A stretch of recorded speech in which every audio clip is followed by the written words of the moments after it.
Welcome, everyone, to Southern Virginia University Men's Baseball. I'm Jim Bresnahan, joined here by Mike Harmon at Rockbridge County High School. We're getting ready to bring you the first home game of the 2016 baseball season, Mike, for the Southern Virginia University Knights at a windy Rockbridge County High School on this Tuesday, the first day of March. They're taking on the Pride of Greensboro. Yeah, the Knights are coming in after, but we're looking forward to some great things today. We got Colin Bigelow out on the mound. He throws really hard.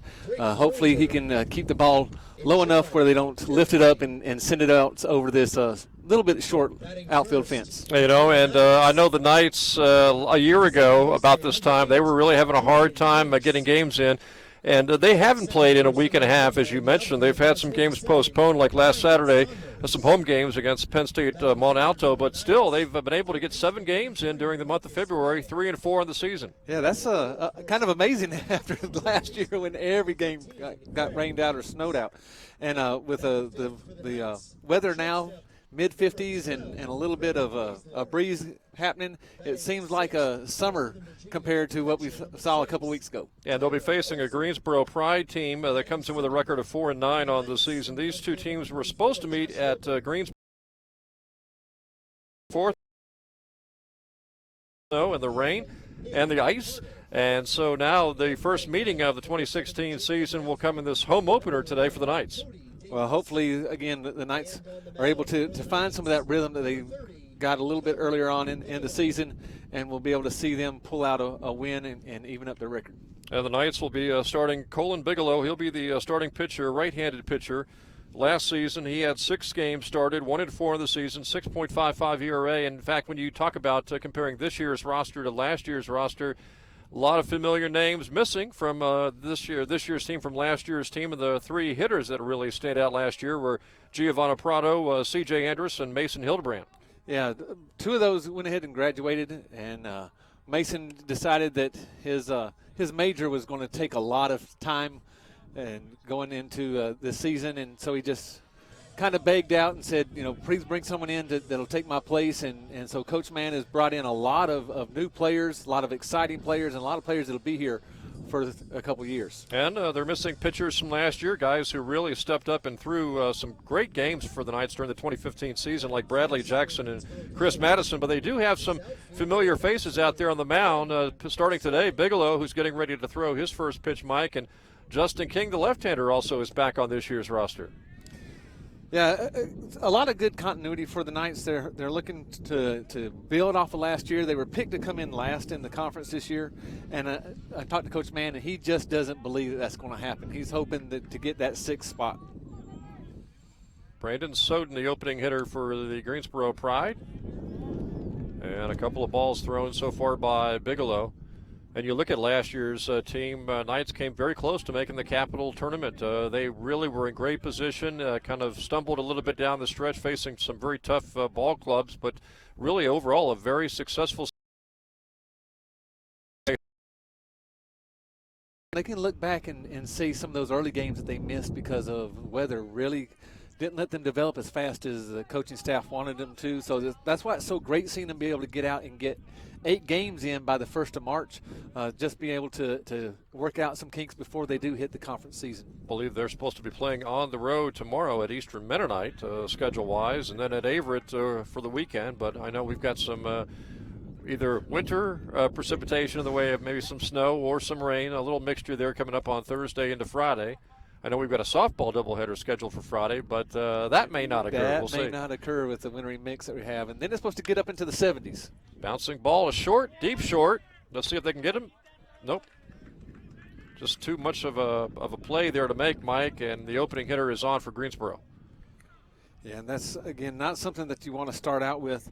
Putting the first batter on usually comes around to haunt you.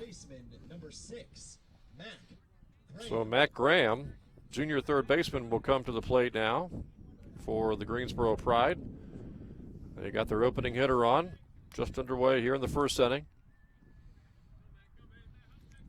Bigelow will operate from the stretch. He tries a pickoff move. It gets away from the first baseman. And did it maybe hit the base runner too, or the base runner maybe jammed his wrist, Mike, going back into first base? Yeah, I couldn't see what really happened. And when you dive back in head first, there's a lot of things can happen. You can jam your hand into the the base, the ball can hit you, and the first baseman can step on you all in the same time. So they're going to check him out. Looks like he may have got hit by the ball. That's why the first base coach was putting his hands up saying, hey, it's a dead ball. He got hit. Let's make sure the players stay safe. So Matt Graham waiting for the pitch from Bigelow with a man on and nobody out here for Greensboro in the top half of the first inning. And we talked a little bit about the short fence that is here. That really plays on the pitcher's mind, that they got to make sure they keep the ball down low, and we've seen Colin miss low lately. Also, it plays with the batter's mind because now they're going to try to muscle up and maybe do a little bit more than they're intending to do, and we could see some pop-outs. And we did some home games here in 2015 where Mary Washington clubbed several home runs.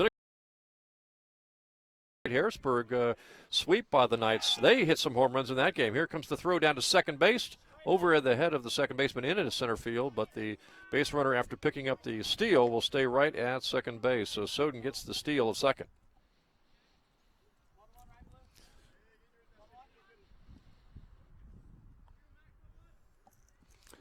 So 2 balls now on the batter with a runner at second base, a scoring position, and a lot of ways to get him in now for Greensboro. Knights trying to avoid a big inning here for Greensboro. And there's a bouncing ball right up the middle and into center field for a base hit. The base runner at second will easily score, and the cutoff throw is picked off by the Knights, and they limit that to a single, but it is a run-scoring single. Well, and with the way that this park plays, 1 or 2 runs isn't going to put you behind the 8 ball, so to speak. It's not a 400-foot field, so the Knights can afford to give up 1 or 2 runs. They just have to come back up in their part of the inning and hit the ball also. Left-handed hitting outfielder Zach Neumeister now at the plate for Greensboro. He's a junior. Bigelow comes to him, and that ball looks like it's a little bit outside for a ball. Bigelow trying to record his first out, his third batter here in the first inning.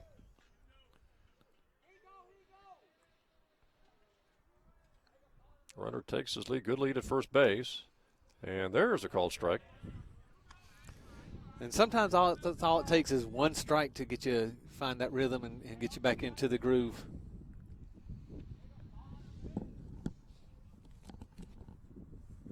Bigelow ready to come to the hitter here.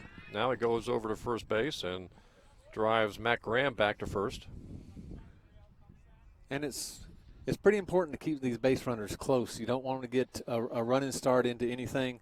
Again, the way the field plays, you can score very easily here. Popped out of play. Yeah, tough to turn 2 here, Mike, maybe because of the field, but if nothing else, you keep the guy at first base and you try to get the force. Well, turning 2 is not going to be the main concern. You just want to keep them close enough that they don't take third on a single going to the outfield. Bigelow's pitches low and gets by the catcher, and on to second base goes Graham. Not sure if they'll score that a wild pitch or maybe a pass ball. I think that should probably be a pass ball. Anytime the catcher can get their hands on it, it's most likely going to be a pass ball. And so the runner now at second. Still no one out here for Greensboro in the top of the first.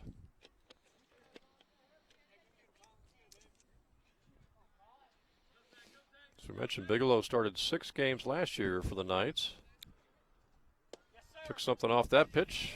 It's a ball, though.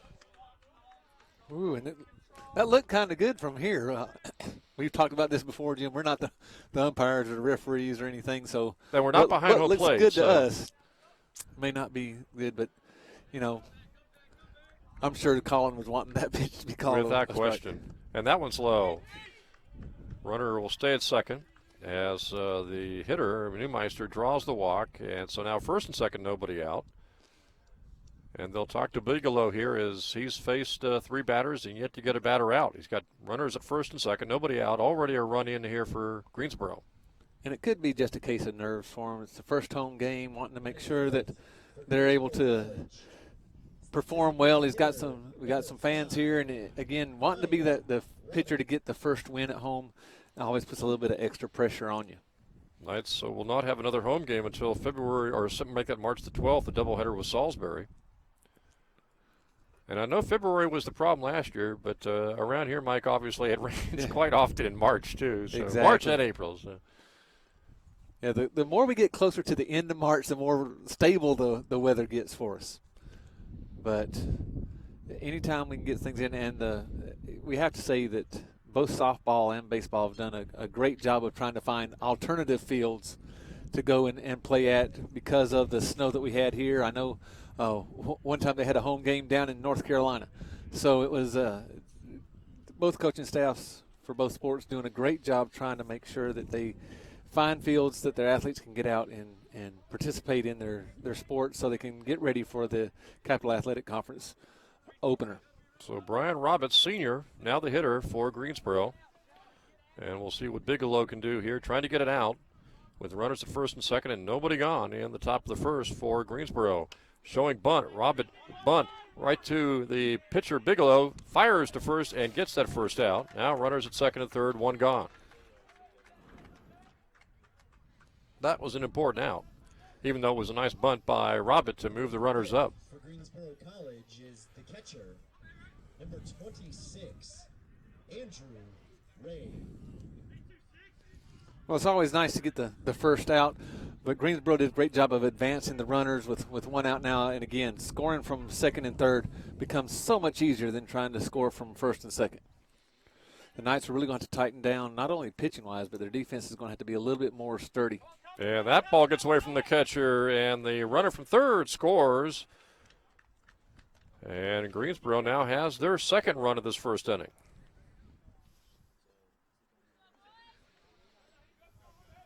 Might have been another pass ball, Mike.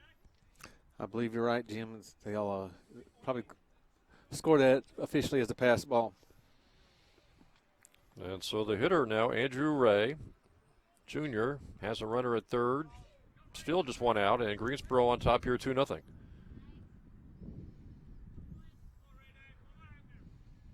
Bigelow fires, and that's a check and called strike, check swing. Well, Greensboro really not slamming the ball, Mike, but because of some walks, some pass balls, yeah, they got a couple of runs. Little things can really start to add up. Again, though, this field plays well for a lot of runs. Took something off that one just outside.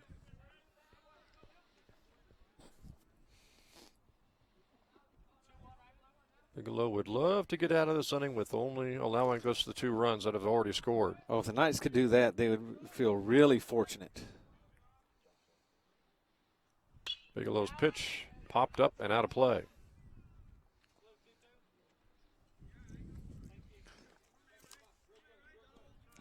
And oh, if that one could have just stayed in play to get that easy pop-up out. Bigelow wouldn't mind getting the strikeout, though, with a runner at third and still just one gone here in the first inning. Close, but umpire signals ball. And Colin may be trying to be a little bit too fine now, trying to aim his pitches instead of just letting them come to him.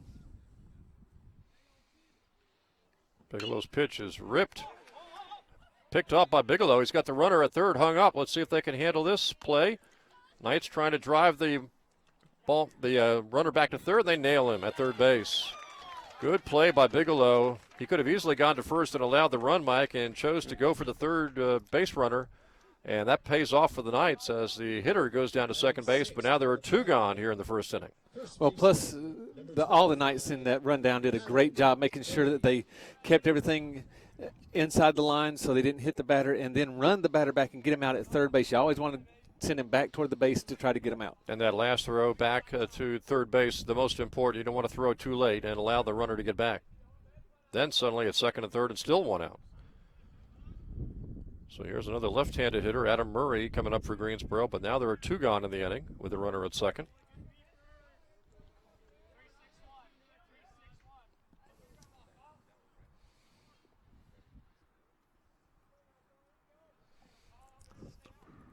Bigelow, the right-handed junior, comes to the hitter. Ball gets away from the catcher, but not enough for the runner at second to move up. And Olson's having a tough time back there. Looked at his glove. Don't know if it's a new glove that he's just breaking in, or if we're able to find out that later. But well, Tyler's just a freshman, and as you time. mentioned, a lot of new faces, maybe outside of Saunders, new faces at every position, Mike, and it's going to take a while for this team to gel. Bigelow's pitch is fouled away. Well, and that's why these games in February that they're able to get in and go to different places and get in these come paramount for the Knights as they still learn how to play together. Again, the preseason is just a preseason. You want to win those games as a competitor, but it's all about winning in the conference. Bigelow's pitch is high. Yeah, when you look at the Capital Conference, the non-conference records, you obviously look at who's winning more than losing, but you also look at maybe just the total amount of games they were able to play. Yeah, and the more games you get in, obviously, you're going to get better. And some of those teams that haven't been able to get in more games because of weather-related are going to take longer to form and develop. Bigelow took something off that one. That is that called strike. He floated that one where the hitter wasn't expecting it. And Mike, again, I'm sure the Knights don't really want to give up 2 runs in the first inning, but considering how that was shaping up with a runner at third and only 1 out and already 2 runs in, that was well done by the Knights to make sure they don't allow any more runs in that first inning. Well, and being able to get out of that jam, they feel a little bit better about themselves. Now it's their turn to get on the offensive end. All they have to do is just get singles. And, again, the way this field plays, singles can turn into doubles, be shots into the gap, and then an accidental pop fly can get out of here very easily. Jordan Ace will be opening hitter, leadoff hitter for the Knights.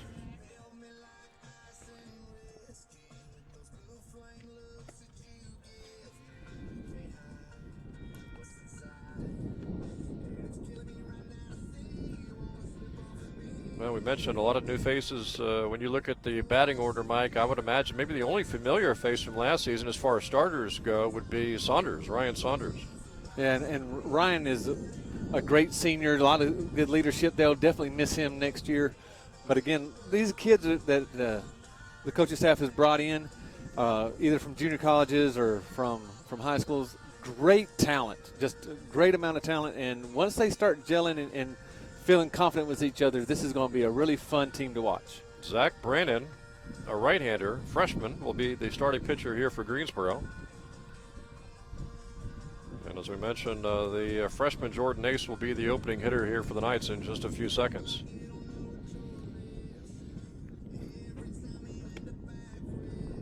And we'll see if they get that road game in tomorrow at Eastern Mennonite up in Harrisonburg. Batting first. Not another home game on the schedule, as we mentioned, until March the 12th, doubleheader against Salisbury. They've got 5 road games coming up over the next week and a half, including a doubleheader on Saturday at Averett. Pitcher, again, is Brandon, and he comes a little sidearm with his delivery. Yeah, got a little bit of jerk movement to his delivery there. Kind of whips it in sidearm a little bit and kind of flips the arm over. And the first 2 pitches, balls to Nace. Really a strange delivery, Mike. It is, and you wonder how. Kind of a herky-jerky plus the sidearm. I wonder how he's gotten through this far without really having a lot of elbow and shoulder problems.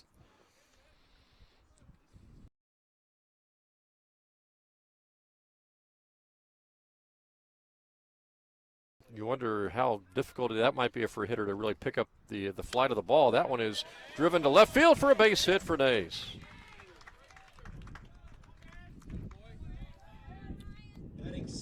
Not sure it's really hard to pick up the flight of the ball, but you got to get used to that delivery. So here comes Ryan Saunders with a man on and nobody out in the first inning here for the Knights.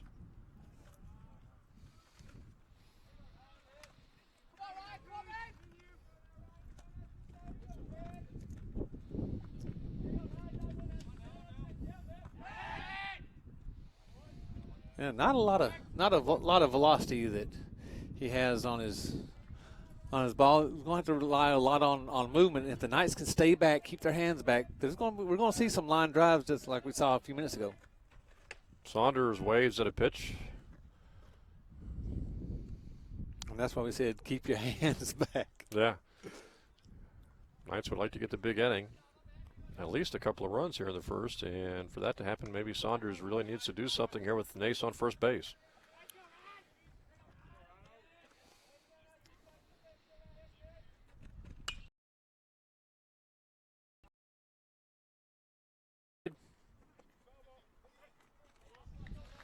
And Saunders stays alive here as he got a chance here to advance Nace from first base.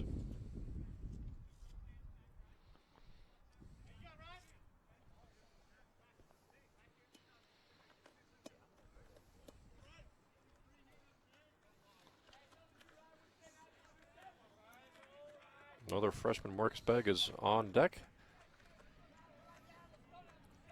Saunders awaits the pitch here from the Greensboro starter. That one is high.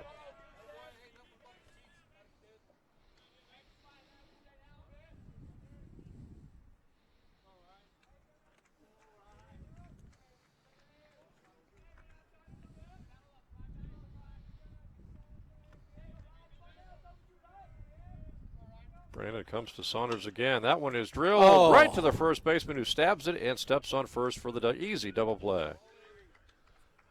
Tough break there for the Knights. It's double play, Mike, and it could have easily been down the right field line for extra bases. Yeah, again, Ryan was able to pull that, just not pull it enough. Easy play for the first baseman. Third baseman and number 3, Marcus Begg. And so Marcus Begg will come to the plate now, for another freshman for the Knights.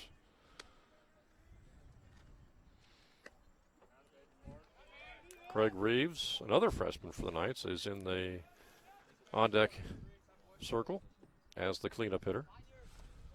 Now 2 gone for the Knights in the first, and nobody on now after that double play. This one is popped straight up. First baseman's got a play on it for Greensboro, and he makes the grab for the third out. We played 1, and Greensboro is on top here, 2-0. After the bottom of the first inning, the Knights will score 0 runs on no hits, 0 errors from the field. At the end of 1 inning of play, your score: Greensboro College 2 runs, your Southern Virginia Knights 0. Correction, 1 hit for the Knights in the bottom of the first.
Jim Bresnahan, Mike Harmon back here at Rockbridge County High School. We played 1 inning, and Greensboro's on top here by 2-0. Unfortunately, the Knights 3 up, 3 down, a double play that helped out Greensboro. Again, young team the Knights have, probably went up to the plate trying a little bit too much. J.P. Lisk, the hitter for Greensboro, slashes that ball into right field for an easy single. So just like the first inning, Mike, Greensboro has their leadoff hitter on. Yeah, that's not the way you want to start out any inning, is letting the first batter get on. We mentioned that Colin Bigelow last season had an ERA just under 7, 6.55, 1-4 on the season. Started 6 games. Gave up 2 runs in the first, and has allowed the leadoff hitter to reach here in the top of the second. Riley, freshman for Greensboro, now the hitter. He's going to bunt. Pitch is low.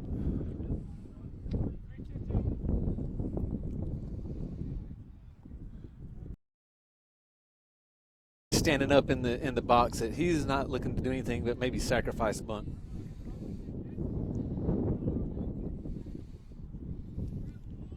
Bigelow's pitch low again.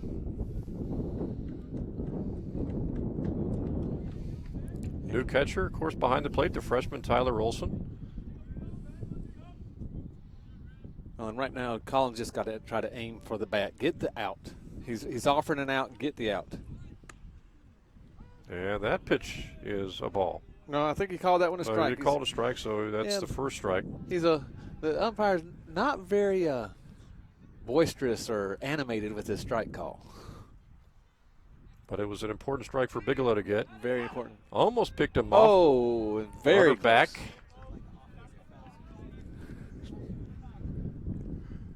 Very close at first base. Yeah, almost caught him leaning over there.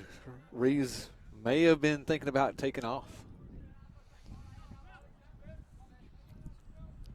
Bigelow's pitch, good bunt that time. Right down the first base line, bobbled by the first baseman. It's going to be a hit for Greensboro. Now suddenly they've got 2 on, nobody out here in the top of the second.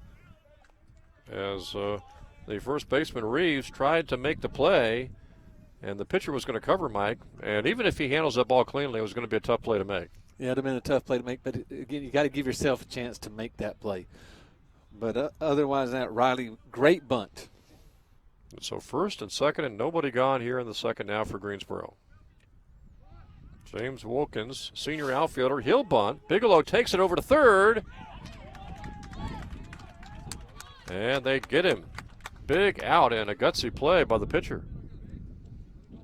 Yeah, if it would have gone about 2 or 3 feet either way to the side of Bigelow, there's no way he could have made that play. Fortunately, he went right back to him. And so here's the leadoff hitter who led off the game in the first and getting an at-bat here in the second inning, Brandon Soden.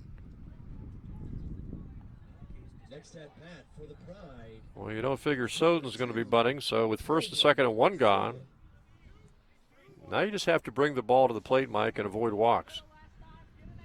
Yes.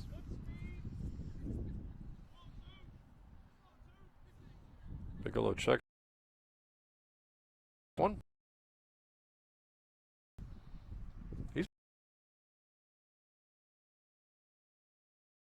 On this summer, he played in a wooden bat league.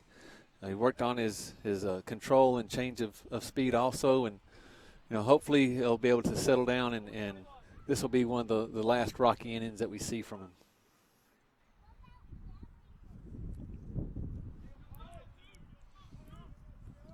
Bigelow fires, and Nice there's a called pitch. strike. And it looks like Collins' off-speed stuff's a little bit more sharp right now than his fastball. He may be just trying to overthrow the fastball, and that's causing it to go low for him. Soden, the junior outfielder, with a couple of strikes on him now, with 1 gone and 2 on for Greensboro. Oh, Tried nice the outside pitch. corner. Woo, must have been a little low.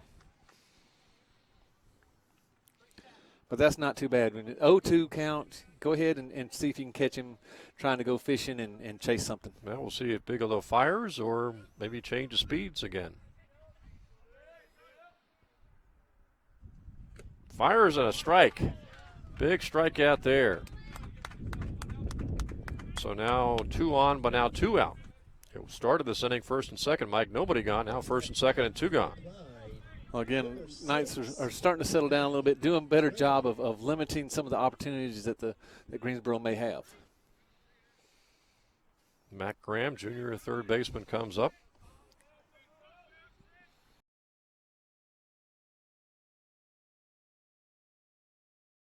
For him.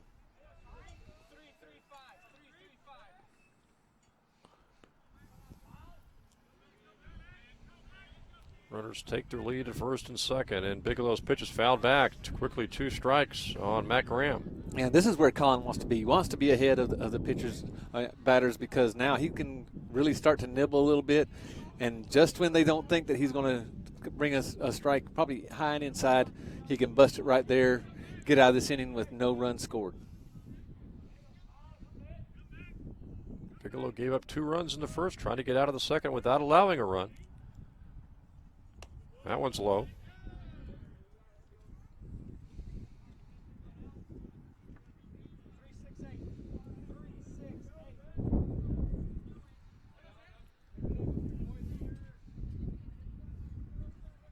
Graham awaiting the pitch from Bigelow.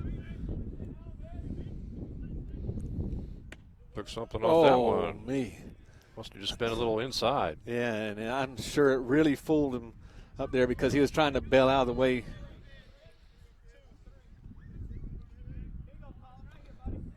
Huge pitch coming up here for Bigelow. What's concerning is Bigelow's already at 40 pitches. That ball drilled foul.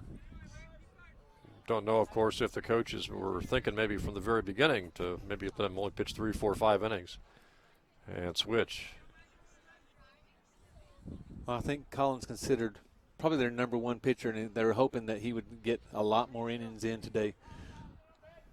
Didn't want to go too deep into the bullpen because, as you said, there's a lot of games coming up this week for the Knights. Including a game, at least on the schedule, for tomorrow at Eastern Mennonite, and then a doubleheader at Averett on Saturday.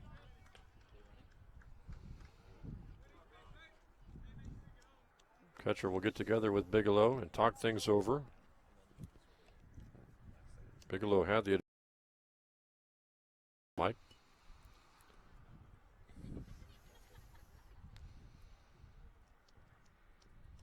Unfortunately, again, the pitch count is just getting staggering now for Colin. You want to have about 13 to 15 pitches per inning, and he's way over that now. Trying to use one more pitch to get out of the second inning. Runners on the move, and there's a strikeout of Graham. Big strikeout for Bigelow. And that's great for the Knights to get out of that inning with no runs scored. Now, again, maybe some of the nerves will dissipate. They'll be able to settle down, and we'll see a little bit more patience at the plate. Knights coming up in the bottom of the second, trailing here 2-0. The top of the second inning.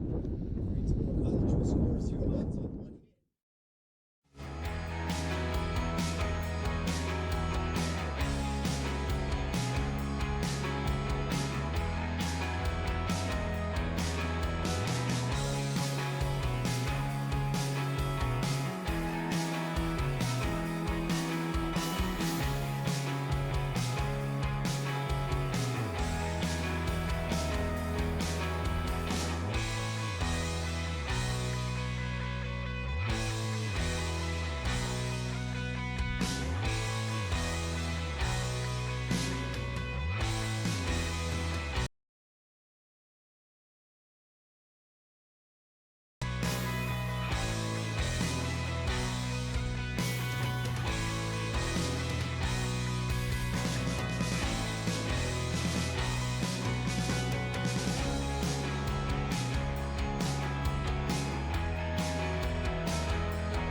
Jim Bresnahan, Mike Harmon ready for the bottom of the second inning with the Knights trailing here 2-0. And the first baseman, Craig Reeves, the opening hitter here for the Knights in the bottom of the second, Mike. Yeah, and Branson really not throwing the ball that hard, as you said earlier. His delivery's a little bit awkward. So the Knights really got to sit back, take some time, and not chase so much. Yeah, I was thinking this is the kind of delivery we saw it a little bit in the first inning where you might lose control, maybe walk some guys, but you got to take pitches for that to happen. Well, and the Knights are way ahead of the ball, too. That one's brought in, and Reeves skies it out to the outfield. Easy play. So one gone for Southern Virginia here in the bottom of the second inning. Yeah, there's nothing wrong, Jim, with taking a look or two at the pitches and see how the pitcher's delivering it. And what's this real speed? Number 12, Brevin. Another freshman coming up here for the Knights, and Brevin Bassler.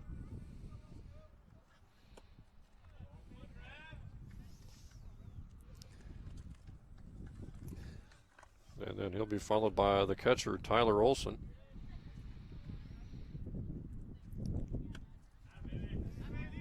And that now, pitch high. Yeah, this is one of the first batters we've seen really get up there, take his time, see a few pitches, and see what's going on.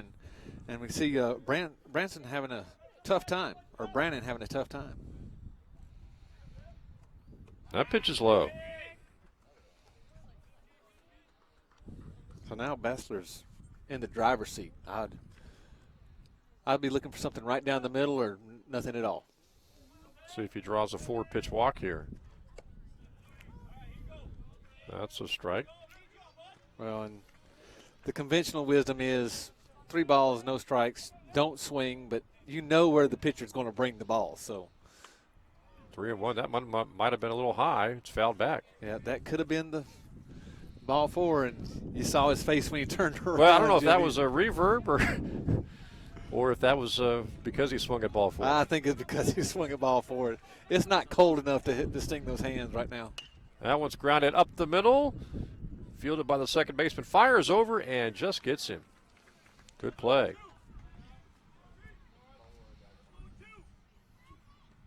Well, the Knights have hit it well at times here in the first couple of innings, including Saunders, who drilled a shot down the first baseline with a man on first into a double play. And now it'll be Tyler Olson, the freshman catcher, coming to the plate with Knights still trying to get on the scoreboard here in the bottom of the second.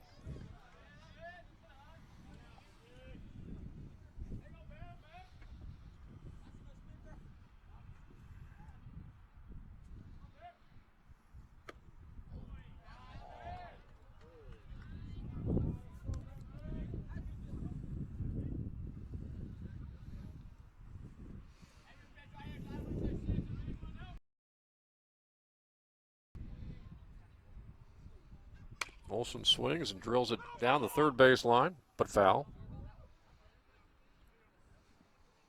And the umpire demonstrative on letting us know there's a foul ball there, so that's good to know. And our vantage point, it's kind of hard to see that down the third baseline. But again, the Knights not being very patient. We noticed in the last batter that could have drawn a walk. That one's to third. Easy play. Throw bounces away into the dirt, and the Knights have a base runner. Looked like the third baseman simply It some, just didn't get it all the way across the field and had plenty of time. Outfielder number 24. And now we'll see if the Knights could take advantage with the junior coming to the plate now, outfielder Josh Hilburn.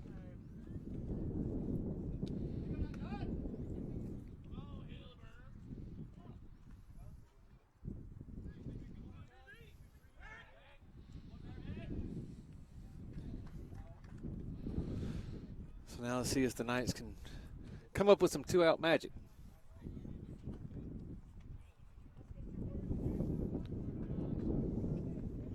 There goes the base runner. That one up the center fielder to all the way between the right and center fielder. Knights are going to get a run out of this.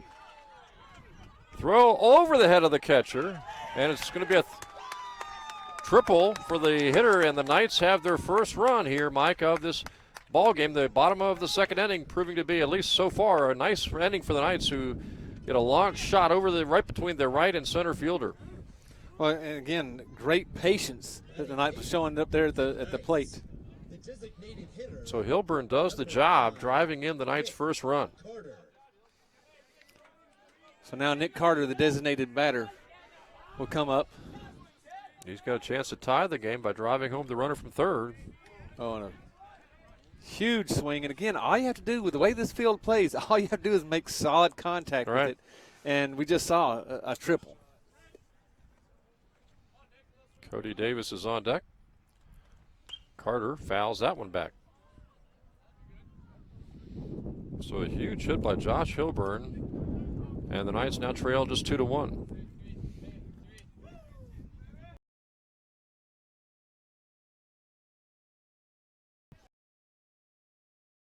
The Knights really want to do in this inning is try to turn this Carter lineup strikes over. out though, and that'll be it for the second inning. So we played 2, and your score here, it's the Knights only trailing now 2-1. We'll come back for the top of the third right after this.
Jim Bresnahan, Mike Harmon ready for the top of the third, with the Knights shaving that deficit from 2-0 to 2-1 by scoring their first run of the game in the bottom of the second inning.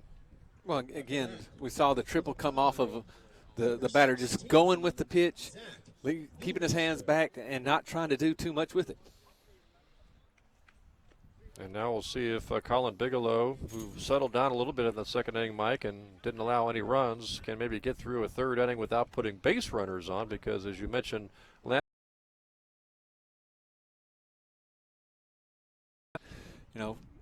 that one that's not a took good way to something off start. it, and that one bounced right in front of the plate. Doing a good job changing speeds, but control at times another matter entirely. Well, I'm sure he's very cognizant of trying to keep the ball down low. Don't get it high, because if they do, then we're going to see some line drives go out of this park. Well, you wonder the small dimensions of Rockbridge County High School's field, how that plays on the minds of the pitchers, especially the Southern Virginia pitchers who are familiar with the field. Yeah, they should just go in and say there's going to be runs scored. But I want the runs to be scored off my best stuff instead of letting me allow the runs to be scored by making mistakes. Make them earn it. Yeah. Neumeister, the hitter.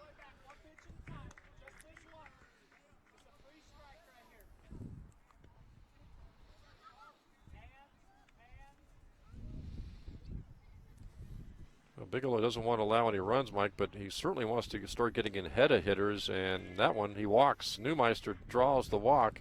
And for the third straight inning, the leadoff hitter has reached base. Yeah, and we saw in the first inning what that led to, the 2 runs. Second inning, great plays by the defense to keep runs from scoring with the first batter leading off. Now the defense is really going to be stressed again.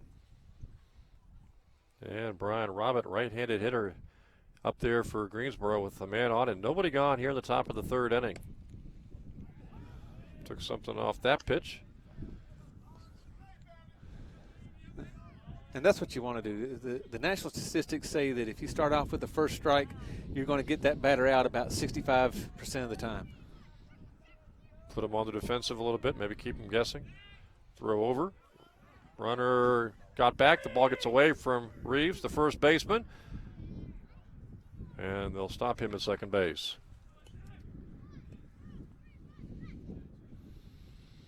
Bigelow's been close on a couple of pickoff moves. That time the ball got away from the first baseman, rolled down the right field line, and now suddenly Greensboro has a runner at second base. And as we saw earlier in the first inning, scoring from second base, all the ball has to do is get to the outfield, and that kid will score from second base. If it hits the green, the Knights are in trouble.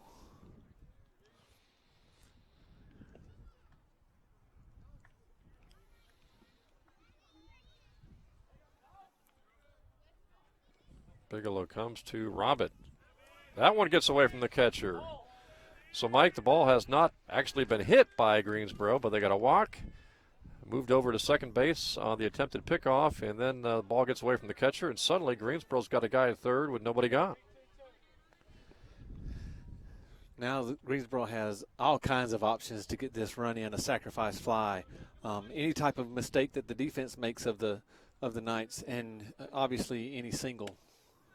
That pitch is low, and again the pitch count driving up here in the third inning now for Bigelow.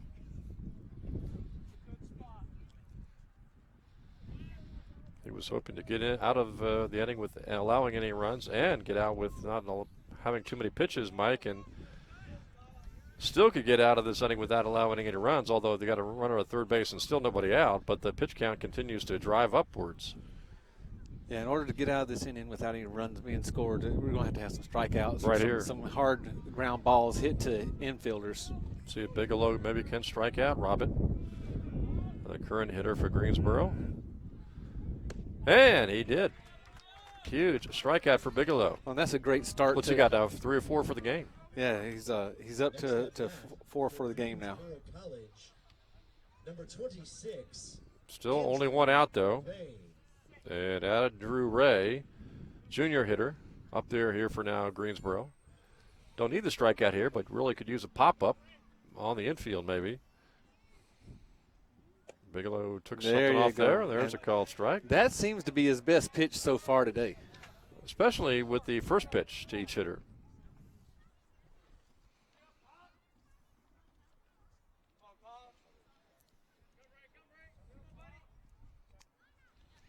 Oh, he hit him. And so now the runners are on the corners with one gone. And a lefty will come to the plate here now for Greensboro. Going to be Adam Murray. And now we'll see what type of first and third defense the Knights want to play. There's so many different ways you can play this, and there's so many different ways that Greensboro can play this. Bunt and run, straight steal for a second base and trying to induce the throw down, anything to swing and get through the field. Just too many variables when you have first and third. And it's only 2-1, so I would imagine if it's hit to one of maybe the second or third baseman, they'll go for the force out. Knights would probably concede the run, Mike, as opposed to trying to make a play at the plate. Well, right now a double play would be Collins' best friend. Anything hit to the shortstop, or strike out again. Exactly. Well, that would too. But two outs and you get out of the inning, no score. That one is high. Don't want to walk anymore here. Don't want to put this one on and have bases loaded. Yeah, a nice double play ball to the second baseman or shortstop would be just what the doctor ordered here. See if Bigelow can regain his control here. That one is rated low, it looks like, by the umpire.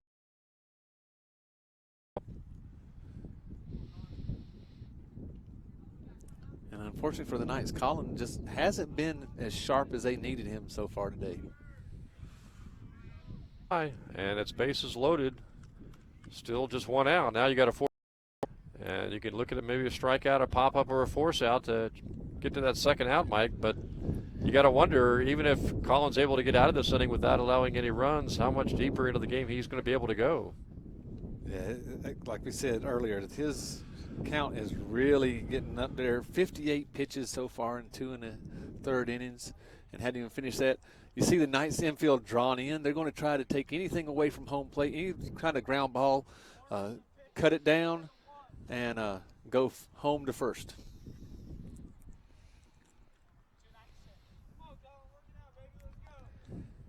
got Lisk up, who is 1 for 1 so far in the game, and just want to make sure that he puts the ball on the ground at one of your fielders. He singled to right the first time up. That pitch looks like it's low. And here in the last couple of batters, Colin has really lost his control.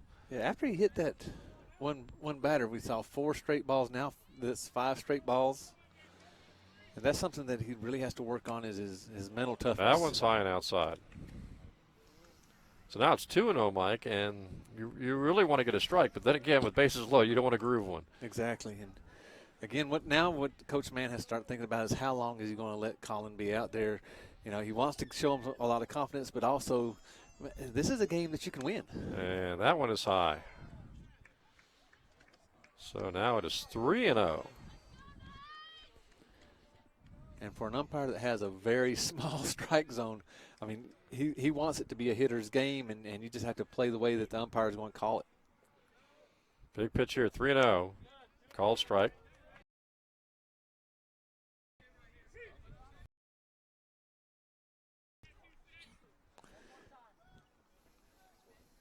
Bases loaded. 1 gone, 2-1 is your score. That ball hit out towards center field.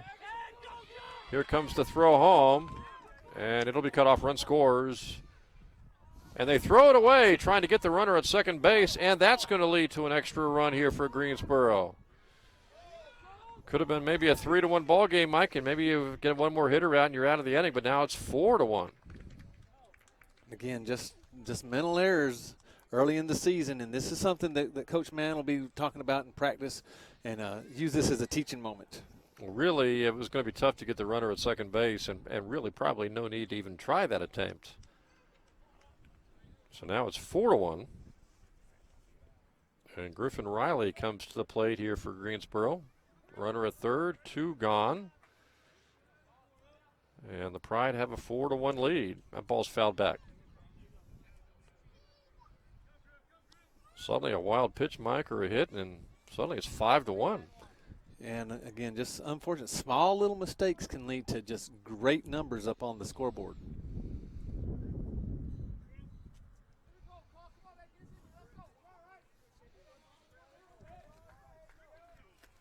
We say Greensboro not really slugging the ball this inning, Mike, but because of the wildness of Colin Bigelow, they've been able to score 2, and they've got a chance of scoring a 3rd run here in the 3rd inning.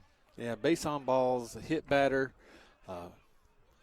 another base on balls, fly ball that should have scored a run. It was deep enough, but then the bad decision of trying to throw back against the play and get somebody out at second base goes into center field, and we see those runs score. Called strike on the hitter, Riley. Bigelow trying to nail down that 3rd out here in the 3rd inning. That ball off to the right side and foul.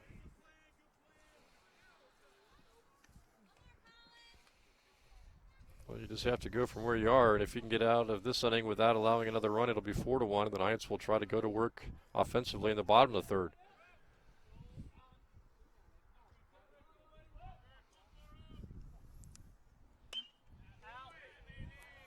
Another foul. And this will be a time, I'm sure, in between innings where Coach Mann will really start to think about how long am I going to let Colin go. In the best of all possible worlds, you can't imagine more than 5 innings. Yeah, he's up to about 68 pitches now. And down the line, and foul ball. Foul ball is the call. That was close. That was no man's land for the Knights defensively. Yeah, it didn't miss the foul line by much, and thank goodness the wind gust came up right at that second to help push the ball foul. Otherwise, obviously, the runner scores from 3rd, and that might have been at least 2, maybe 3 bases for the hitter. Yeah, as it was tailing away from the right fielder. And with the play right in front of him, you got number 40 Riley up there, just being able to see it. Probably would have taken second base. Bigelow trying to get the strikeout. Trying to get his 5th strikeout of the game to get out of this 3rd inning.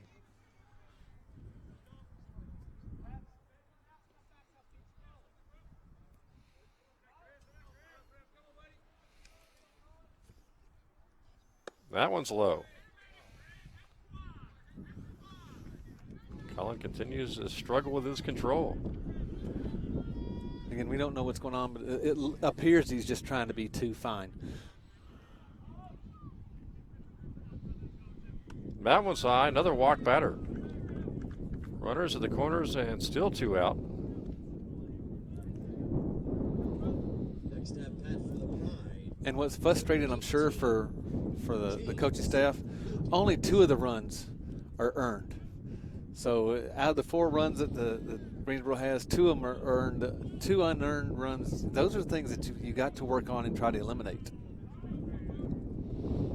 Wilkins, left-handed hitter up there now for Greensboro. Chance to really extend this lead, which is currently 4-1.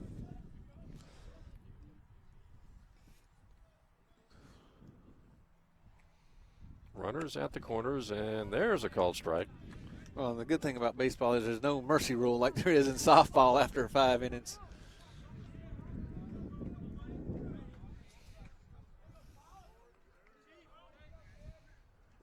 Wilkins fouls it off.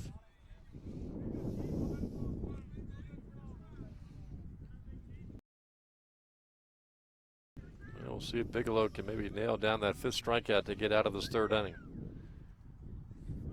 Didn't allow any runs in the 2nd inning, but 2 in the 1st, 2 so far here in the 3rd. Took something off that one, but low. And Collins approaching 80 pitches so far in this 3rd inning of work for him. That one's bounced foul into the Southern Virginia dugout.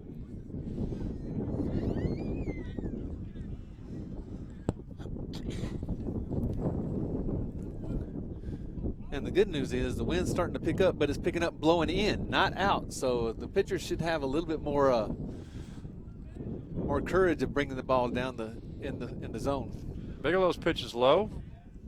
Catcher able to hang on to it, not allow the runner from 1st to go to 2nd. So now he's worked himself to a full count.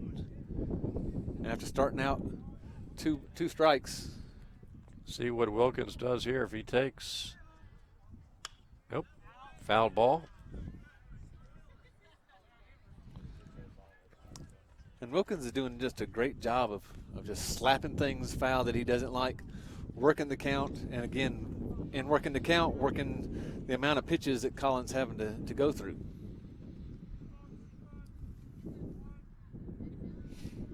See if he's looking for a pitch he can handle or just trying to draw a walk here with runners in the corners. There's a called strike, the 5th strikeout of the game for Bigelow as he gets out of the 3rd inning, allows a couple of runs. We play 2.5, and Greensboro leads it here 4-1.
Greensboro 4 and Southern Virginia 1 here in the bottom of the 3rd inning. And the Knights are going to send Cody Davis to the plate to get this bottom of the 3rd underway. Outfielder number 1, Cody Davis.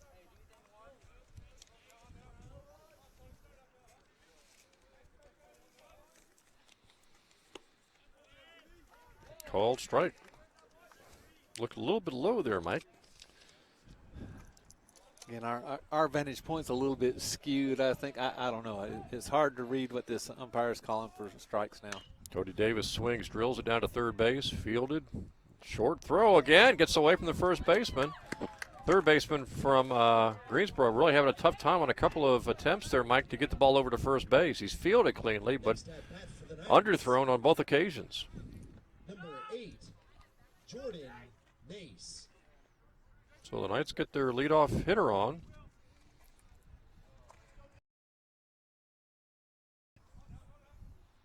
Yeah, unfortunately, they'll give the error, though, to the first baseman for not being able to scoop it out.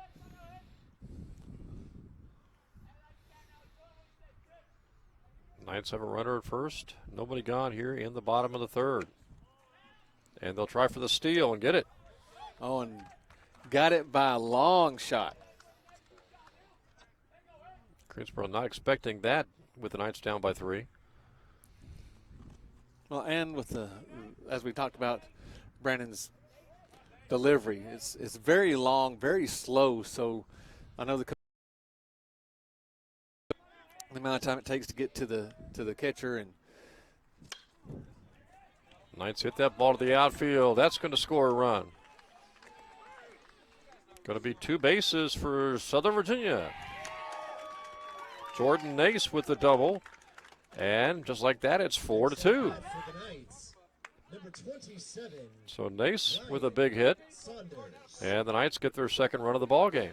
Well, the second time through the lineup, you've seen Brandon now. You've seen his delivery, his unorthodox delivery. And if the Knights understand that they need to keep their hands back, they'll be able to get through the strike zone, square the ball up, and we'll find those balls getting into the gaps. And now Ryan Saunders will come to the plate with a man at second.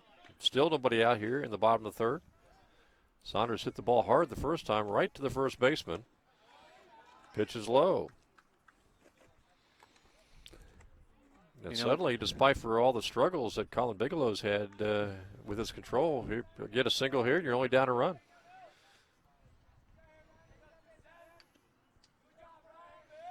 And they're giving Ryan a lot of room down the line. Saunders hits that one down the left field line. Out of play.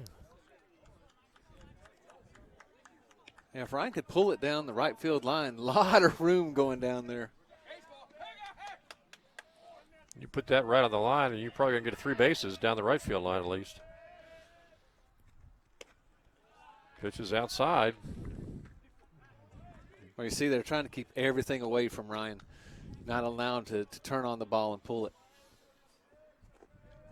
And if you're Ryan, first thing maybe, would that be the case, Mike, maybe thinking walk here. Unless he wants to try to poke it down the left field line. He goes between first and second. Second baseman makes the play, gets him. Nope, safe. Saunders just beats the throw. And so now the Knights have runners at first and third. Still nobody out. And here comes Marcus Begg. And now we'll see how Greensboro wants to play the first and third situation and what type of offensive plays that the Knights have for their first and third. You know, are they going to send Sanders? Are they going to try to stay out of the double play by sending him? Well, first and third for Greensboro, we've seen them bunt. I don't imagine Begg's going to bunt here, but we'll see. Knights again trail by 2. He may square around a bunt just to get in the catcher's vision and let Sanders go ahead and take off.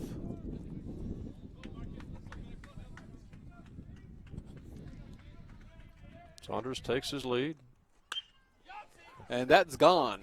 Begg rips it, center field, and out of here. 3-run blast, and Mike, just like that, the Knights have taken a 5-4 lead.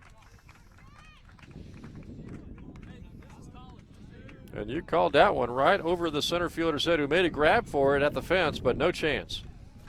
No, so Marcus Begg, 6'1", 220-pound freshman from Clearwater, Florida, hits a 3-run blast, and the Knights suddenly are on top here 5-4. And in talking to the coaching staff earlier in the year, asked him about Marcus, and Coach Mann said Marcus has a lot of pop in his bat, and that's just an example of it. And still no one out here in the third inning. So the Knights have scored 4 times. Might to take a 1-run lead after trailing by 3 entering this inning. And there's a shot, left side. And that is out of here. For Craig Reeves. Back-to-backers, and it's 6-4 Knights.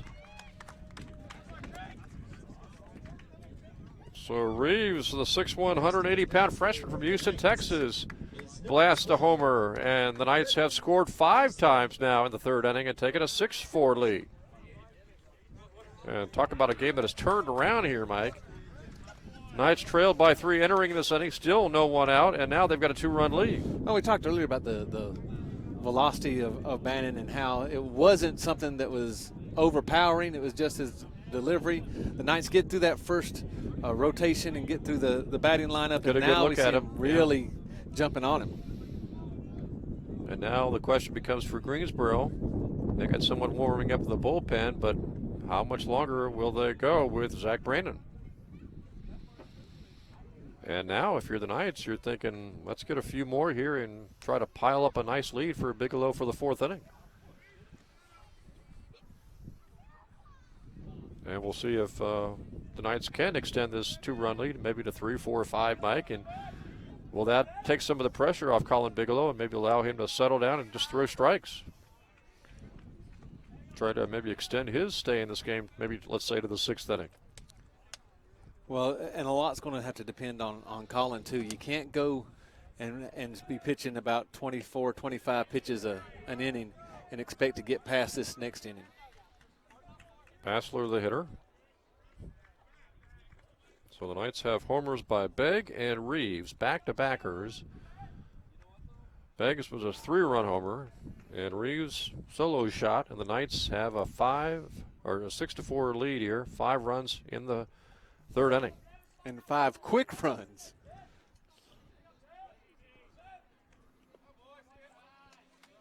Catcher took that one maybe off the thigh, Mike. Yeah, he's going to have a mark there tomorrow. But what most college pitching staffs want to do, regular size college fields, is they just want to go ahead, keep the ball in the strike zone, and let the opposing team hit the ball. Those 2 shots may have stayed in if we were playing at Washington and Lee, the 400-foot fence. Called strike on Bassler. And I'm sure the coaches are told Bigelow that, especially with the lead now. Just go out, throw strikes. Easier said than done. Yeah, easier said than done because, again, it starts playing in your mind. If I groove this, it's going to be gone. Grounded to third. Let's see if they can make the play this time. Nope. Going to be an easy hit for the Knights. Infield hit.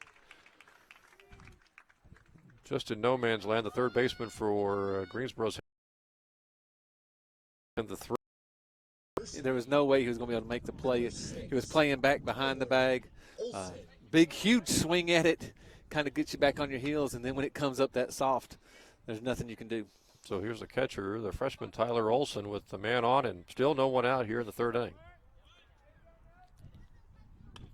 Olson will bunt right to the third baseman, who checks the runner at second, throws to first. The ball is dropped. Are they going to call him out? Yep, they're going to call him out. Guess they're going to say the first baseman caught it and then dropped it when he came off the base, Mike. Maybe he's thinking about the little transfer rule that if his hand was going in and throw it. But what I thought, they're going to keep on having him come around second base. There was no one at third base, and it was going to be a race to see who could get there. The shortstop list was on his way, but now you'd have to try to catch it moving and swipe and tag at the same time. Josh Hilburn, who put the ball over the center fielder and right fielder's head to drive home the Knights' first run. 1 out, runner at second. Knights leading here 6-4, bottom of the third inning.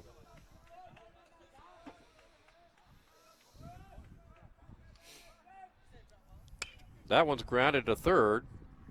They'll try to get the runner at first, and they do. And the Knights advance the other runner over to third.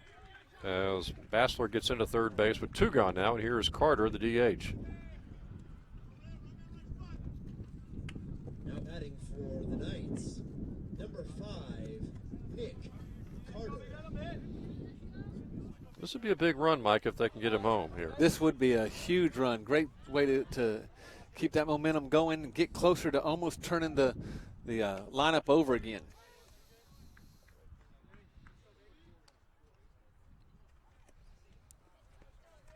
Carter has good size there at the plate. He will try to drive home the Knights' 7th run of the ball game. And you can see some of the adjustments the Knight batters have made. They're getting up further in the box, getting closer to the pitcher, trying to get that timing down because of the lack of velocity that Bannon has.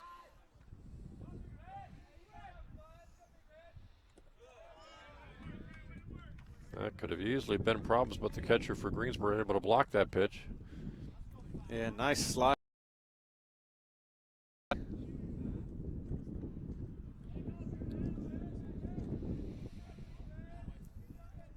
Carter trying to deliver another run for the Knights, and that pitch is high. Well, we've talked about Bigelow, how long he'll stay in the game. How much longer do you think Brandon's how got? long can you leave Brandon? Well, we can look down into the bullpen of Greensboro. We see 2 pitchers up for them. Might be his last inning here, if he can get Carter. Carter hits that ball to right field. Tailing away and out of play, foul.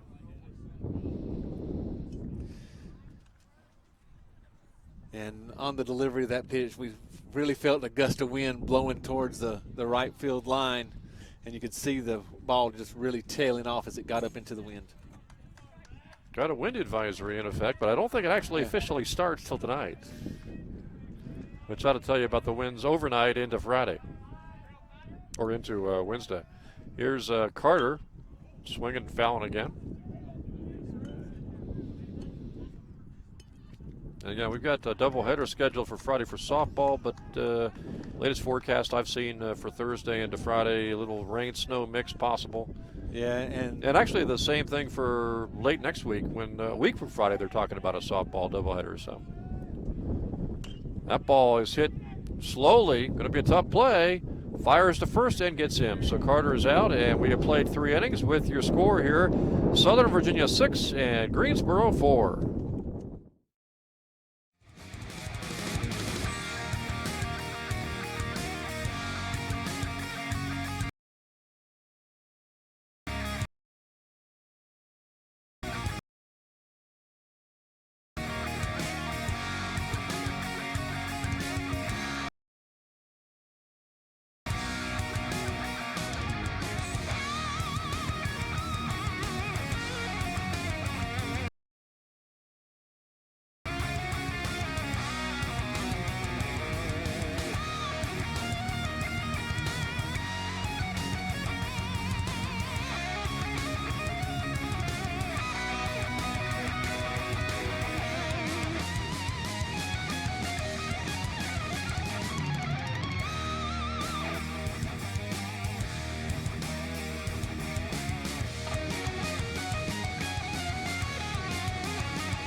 Seth Burris, new pitcher for the Knights, Mike, as we start this 4th inning. So Bigelow goes 3. It's 6-4 Knights as we start the top of the 4th inning. And Seth Burris, a right-handed pitcher, 6'3", 185 pounds, played his high school ball at Carroll County High School in Galax.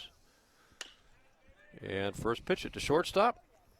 Throw over, one gone. So Burris does exactly what the coaching staff is hoping for him to do, Mike, is come to the hitters, let them put the ball in play, and with a 2-run lead, let your defense work for you a little bit. Yeah, you can't get much better than 1 pitch, 1 out. Except 3 pitches, 3 out. Hey, that would, if Seth can get that, the Knights get back into to hit and keep that momentum going. Tyler Henderson up there for Greensboro. Yep, that was a ball.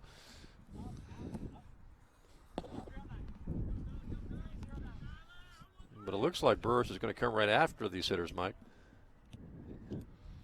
And with some heat, too.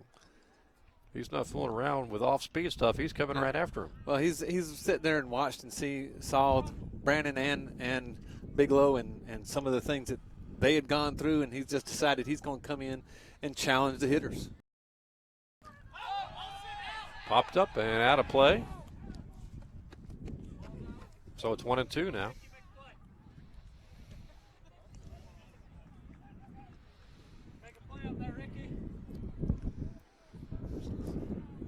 Yeah, one of these games, Mike, you're going to have to rip off the headset and go for those foul balls. There's too many fans around here to let them chase it down, right? Burris, high pitch, drilled to shortstop, throw over, and they do it. 2 quick outs here for the Knights defensively in the top of the 4th inning. And compared to innings 1, 2, and 3, this could be a lightning inning. This could be a lightning inning. And again, that's what the Knights need. Get back in, keep those bats hot, turn over the lineup, and score some more runs. Neumeister, left-handed hitter up there. 3rd time up there today so far in 4 innings for Greensboro. Burris tried to take a little something off that one, but it's high for a ball. And sometimes you just got to give them a different look, take some speed off, or add a little bit of drilled into right field for a solid single. No doubt about that one.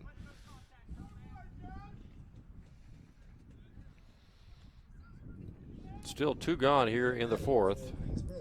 And now it's going to be Brian Robert with a runner at first and 2 out. And Robert's 0 for 1 so far with a walk. Let's see if Burris can go ahead and do something to get another ground ball to the shortstop, get out of this inning quickly.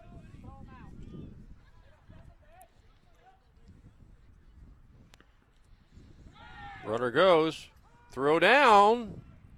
And actually the throw got there before the runner, Mike, but it went over to the third base side of the bag, and by the time they applied the tag, Neumeister got in there for the steal. Yeah, unfortunately, like you said, just the wrong side of the bag, or else it would be going to the half inning. So now Greensboro with a runner in scoring position. And now most important to get Robert out here. Burris took something off that one. Last couple of pitches, he's tried to change speeds a little bit.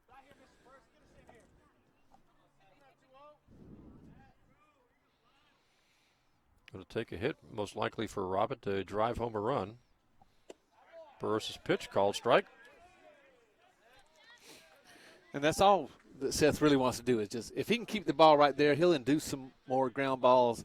Knights can get out of this inning very quickly.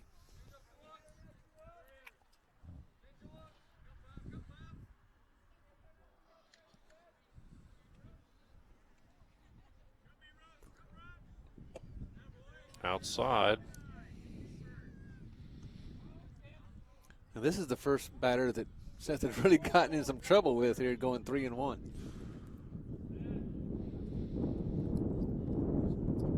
See if he challenges him right down the plate or not here on a 3-1 count. Hit to right field and in for a hit. 6-5. Neumeister scores. Robert takes second.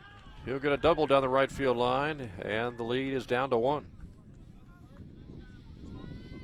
Well, Burris got the first 2 hitters, but the next 2 have picked up base hits, and now Greensboro only down by a run.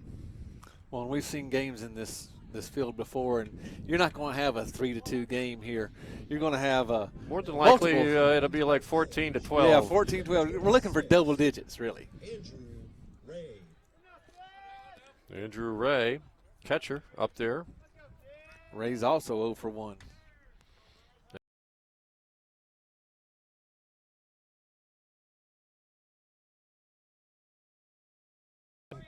Keep SVU on top, Mike, and then we'll see what the relief pitchers for Greensboro look like.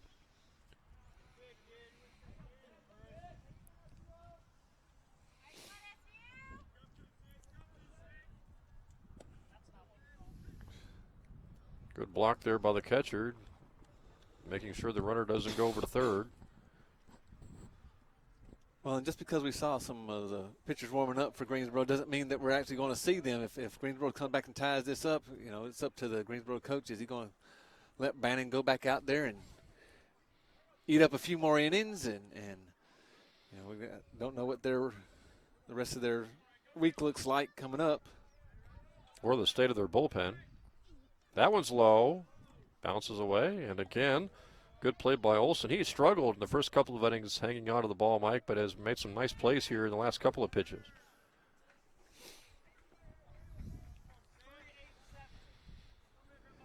And Burris is trying to get out of this inning. He has struggled with the last couple of hitters.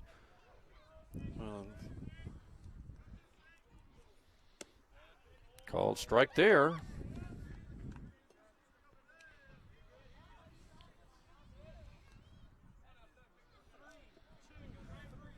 I'm talking about Bannon maybe coming back in. Greensboro 5 games in the next 6 days, so their pitching staff is going to be really taxed and stressed. So anytime they can eat up innings. Popped up left side, and it's going to bring home a run. And Ray goes over to second base. Umpire right on the line, see, it was down. SVU questioning that a little bit, but it ties the game here, Mike, at 6. So Burris started this inning really great shape. Got the first 2 hitters with a 2-run lead, and suddenly Greensboro's offense has come alive, and they have tied this game in the 4th inning.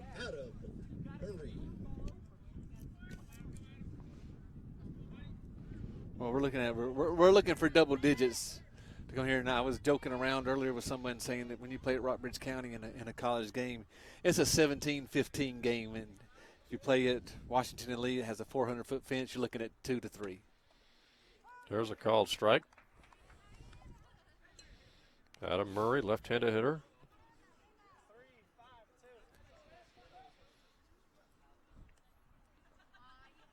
He's got a chance to put Greensboro on top if he can drive home the runner from second. 6-6 here in the top of the 4th. That ball ripped down the right field line, foul, and now 2 strikes on the hitter. Well, now Seth is really in the driver's seat. 0-2, can nibble, try to get him to chase a little bit, and then come back with something, try to jam him up.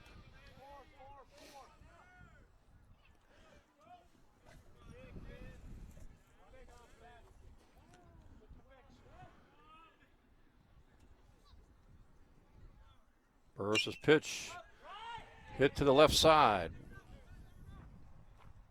And caught by the Knights for the 3rd out of the inning. We have played 3.5, and it's Southern Virginia 6 and Greensboro 6.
So relief pitcher on here for the bottom of the fourth inning for Greensboro will be Jeff Waring. He is a right-handed senior pitcher, 5'10", 180 pounds from Hillsboro, North Carolina.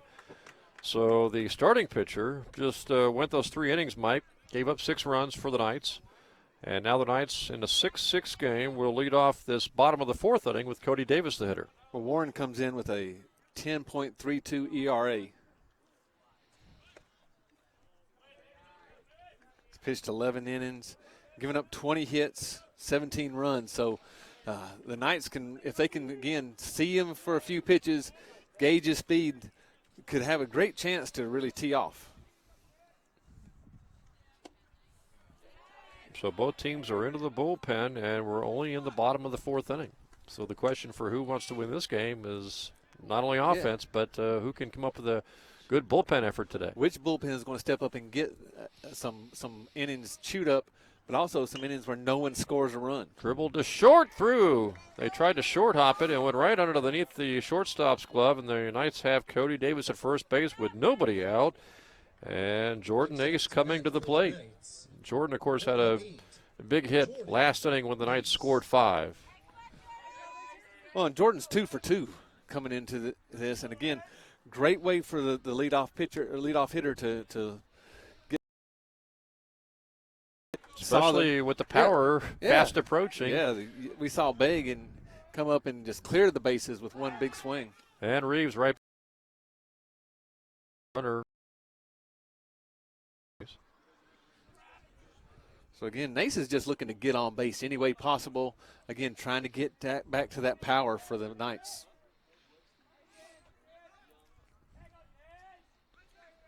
Davis takes his lead. Falls low.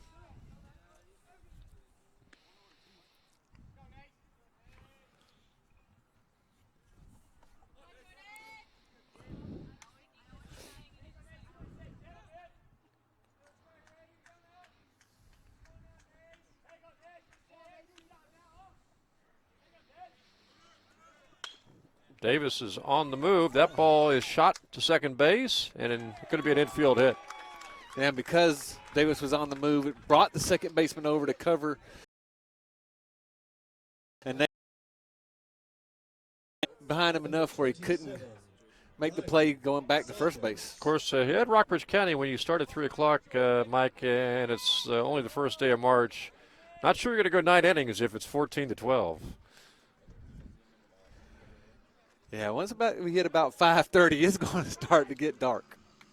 So the Knights, especially with the clouds rolling in now. So you probably would like to get the lead here before 5 innings or so. And the Knights can do that, Mike. They got the first 2 on, and Saunders at the plate now. Followed by Begg, who hit that 3-run homer. So the Knights have the makings of a big inning. May really rest here what Saunders does. Oh, and they're bringing the first baseman and third baseman in, trying to cut anything off. And they try a double steal, and the Knights get it. Double steal by the Knights, and now Saunders is in great shape with 2 runners now in scoring position. And you can't put him on here to load the bases, Mike, with Begg on deck coming up. No. And that was some great strategy by Coach Mann to put both runners in motion. Because anything that gets to the outfield, you're going to score a run. If Waring's control deserts him here, he'll walk Saunders, and it'll be bases loaded, nobody out in the 4th inning.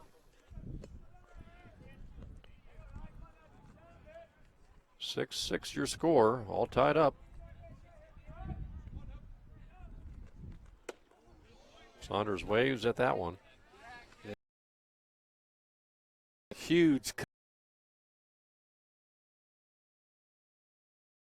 Quick and short to the ball.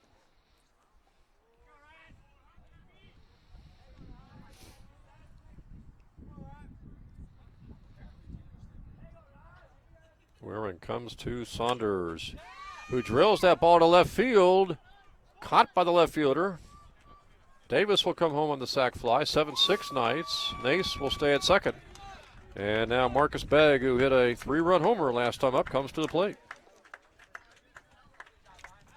Now batting for the Knights, So the Knights have the lead back now 7-6 here in the fourth inning.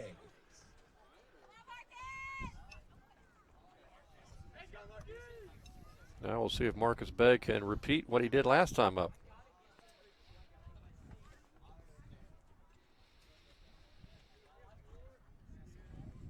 6'1", 220-pound freshman.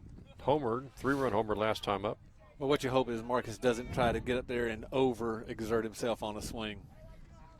Well, a single would bring home another run and give the Knights their cushion back. Right now it's a 1-run lead.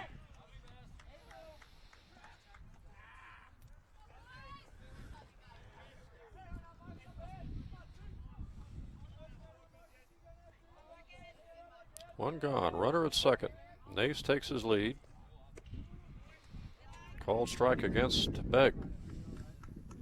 Reeves on deck. He also homered last inning. And that wasn't a bad take by Marcus. Got to see what Warren has. Also looking for something in an area that he can drive the ball.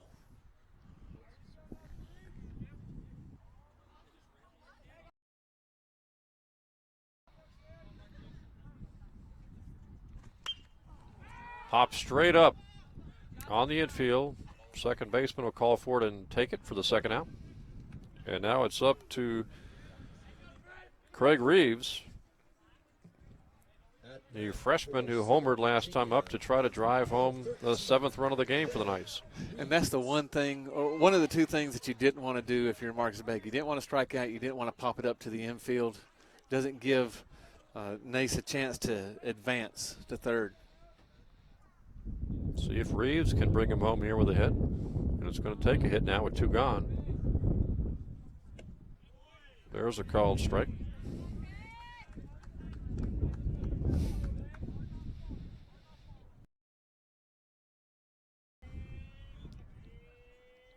And it looks like Warren is just sitting there saying, I'm going to spin the ball in the middle of the plate. If you can hit it, hit it.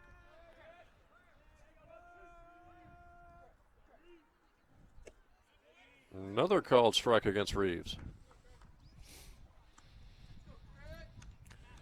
Now Reeves has to shorten up his swing a little bit, maybe choke up on the bat some, not get so aggressive, find something, foul it off if he doesn't like it, and then drive anything that's in the inside part of the plate. And Waring's pitch to Reeves. Hit to left field and deep. And gone. Second straight homer for Reeves. Pounded that ball over to left field fence, and now it is 9-6 Southern Virginia. So Reeves, Mike, has his second blast. And offensively, you love to play in a park like this. Well, that was a no-doubter. That was a no-doubter. When it left his bat, you knew it had the distance because it got out of here in a hurry. And you got to wonder, with a couple of strikes on him, Waring's decision to come right in on him. Came on the inside part of the plate, and that's where power hitters love to see the ball. So now the Knights have their biggest lead so far at 3, 9-6. And Bassler, the hitter. I was thinking, especially with a guy at second, he'd go away, but not come in. Fouled back by Bassler. And that may have just been a mistake by Warren. I was talking to Coach Cox and Coach Mann earlier, and we were talking about the way this field plays and how it just magnifies a mistake made by the pitcher. This one's hit foul down the right field line. Knights trailed early 2-0. Came back to make it 2-1. Greensboro took its biggest lead at 4-1. Knights scored 5 to make it 6-4. Greensboro tied it in the top of the fourth at 6, and now the Knights have a 9-6 lead. And I believe they've got 5 of those 9 runs off homers. Yes.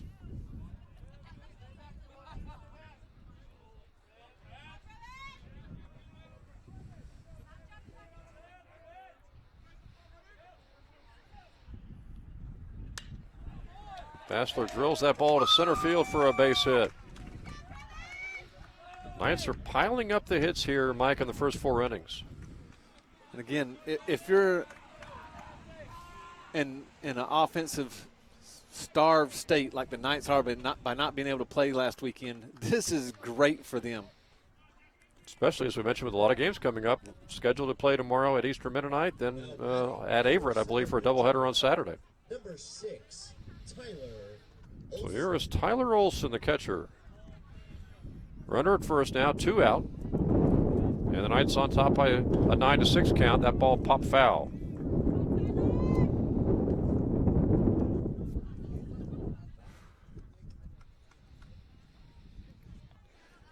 And here in Virginia, all you got to do is wait 5 minutes for the weather to change. We've gone from nice, sunny, and clear to overcast, and the temperature's starting to drop a little bit. But no precipitation. No precipitation, and that is a good thing. But you also brought up the point, and it's a good one. We're not going to have that much sunlight left.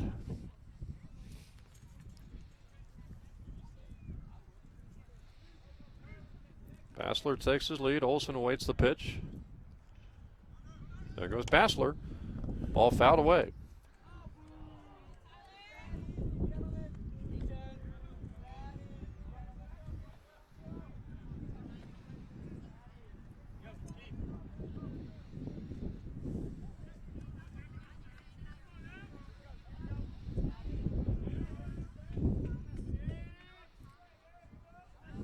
Waring trying to get out of this inning. He's already allowed 3 runs here in the 4th inning. Olson waiting the pitch, and that one's low. And you look ahead to the 5th inning, and if Burris is back out there, it's pretty much the same thing, Mike. Throw strikes, let him hit the ball. Yeah, the first 2 batters he faced. Don't throw mistakes, but throw strikes. The first 2 batters he faced, he did great. Got him to induce him to some ground balls. And then we saw him start going. Second base, kind of a delayed steal a little bit for Bassler. Throw down was close, but the runner gets there, and suddenly the Knights have another runner in scoring position. That one kind of took Greensboro a little off guard. Yeah, maybe. caught him by surprise, not expecting him to take off. And now Olson with a single can drive home the 10th run of the game. Drilled right to the third baseman who makes the play. We have played 4 innings. Your score now, Southern Virginia 9 and Greensboro 6.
Burris is ready to start here, the top of the 5th inning.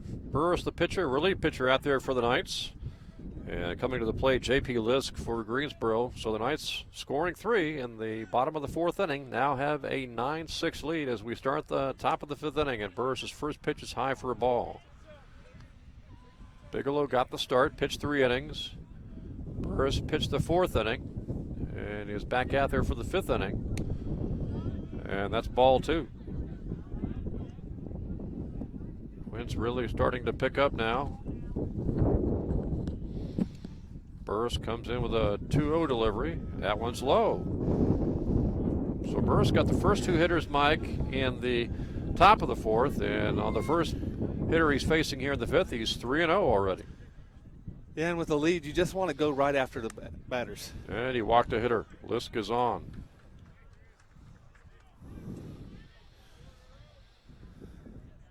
Knights have struggled with that through 5 innings, getting the leadoff hitter out. I'm not sure they've done that today. Well, they did in the 4th inning. In the 4th inning, Burris came in and got the leadoff hitter. Griffin Riley up there. Might be for the first time. He's a freshman infielder.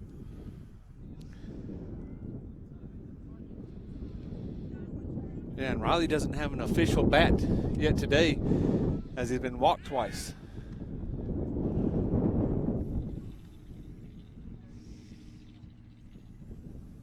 Well, hopefully the high winds, the gusty winds, will not impact Burris's throwing. He'd love to get a double play ball right here. That one's popped up on the infield. Shortstop.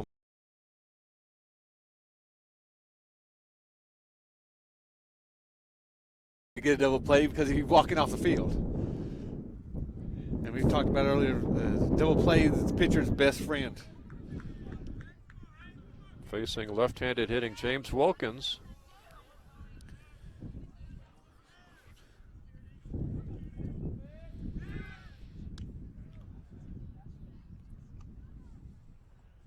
Greensboro able to score 6 runs in 4 innings, but as you mentioned, Mike, errors, pass balls, walks, really contributing to a lot of that offense for Greensboro today. This one's hit right to the first baseman, and he gets it over to the pitcher, and it's safe. Not in time. Looked like Burris was having a hard time figuring out where the base was to put his foot down.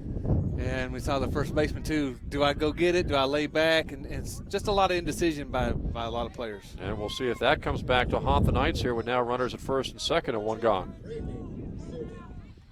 And Brandon Soden, the leadoff hitter. This will be, I believe, his 4th at bat today. 4th at bat, 1 for 3 coming up to bat now, and we just heard Coach Mann yelling out, "Just get an out." We're up by 3, just get an out. Called strike.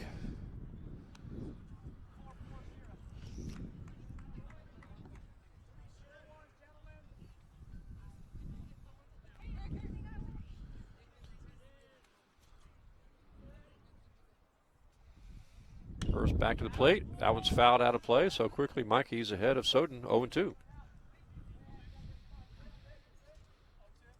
And 2 great things could happen for Seth right now. He could get a strikeout or throw a double play ball. And again, get the Knights back in so they can get back to that hitting rhythm that they were in.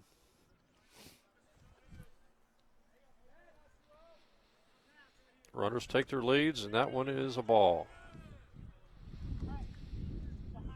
You know, I've read a lot of studies that they've been doing about whether some of these umpires have a true strike zone as they're supposed to be, and we see on the major leagues how they have the superimposed strike zone in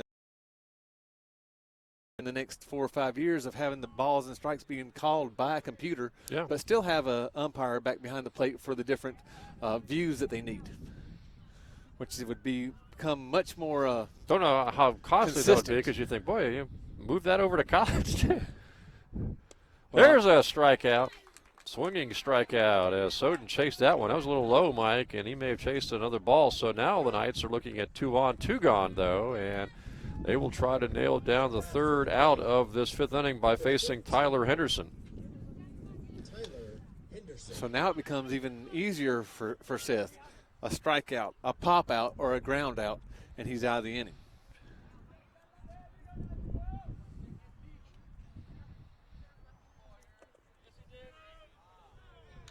Oh, and said he went around. So it's a called strike.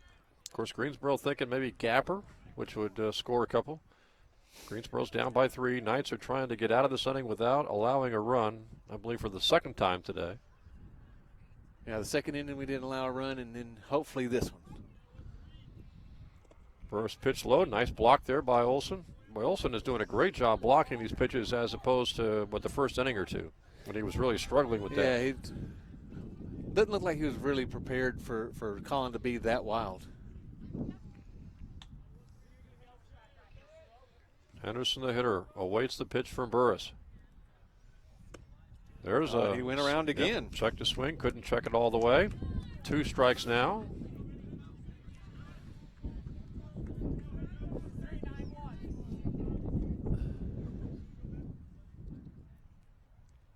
I'll tell you, if Burris keeps going, he might be in line to pick up the victory. Yeah, if he can keep on doing what he's doing now.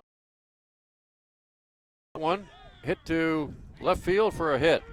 1 run is in. And it's going to be a double. And second to third with 2 gone, now 9-7. Now it is the dangerous Zach Neumeister. Yeah.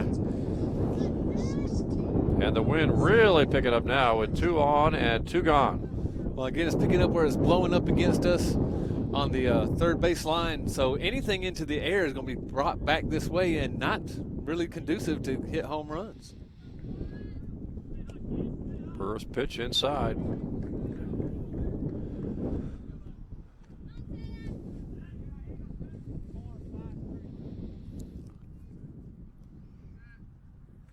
Well, so far today, this might be the most critical moment of the game. Gone and 2 on. Pop straight up. And the shortstop puts it away for the Knights, and that was a big out night. Mike, as far as Burris is concerned, a huge out to end the 5th inning there. Well, we see Burris in both innings get to 2 outs relatively easy, and then getting that 3rd out just been something that has plagued him. But getting a pop out there really settled him down, get the Knights back into hitting, and hopefully be able to take Warren deep a couple more times. So we are halfway through, and the scheduled 9-inning game. At your score now, it is Greensboro trailing Southern Virginia on top, 9-7. Southern Virginia.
We're ready to go here for the Knights in the bottom of the 5th inning with the Knights on top here, 9-7 now, and Josh Hilburn is the hitter. Josh is 1 for 2. That was a big out to end the top of the 5th with the Knights holding on to a 2-run lead, and Greensboro with runners at second and third and 2 out, and the pop-up. Hilburn takes a strike. And the Knights are putting up some just outstanding offensive numbers. A 500 batting average, slugging percentage of 1.045, 11 hits, 6 singles, 1 double, 1 triple. That one off the pitcher. Where hit him and get the first out of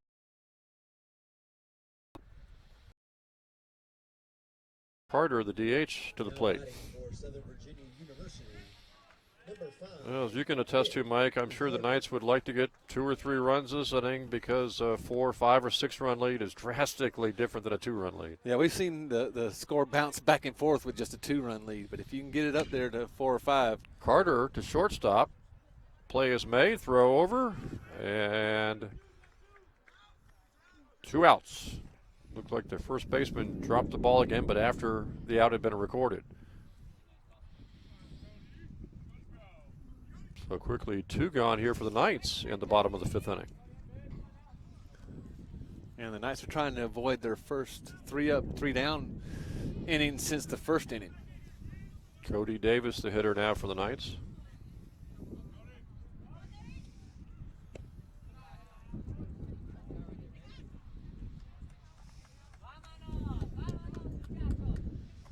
Ace on deck.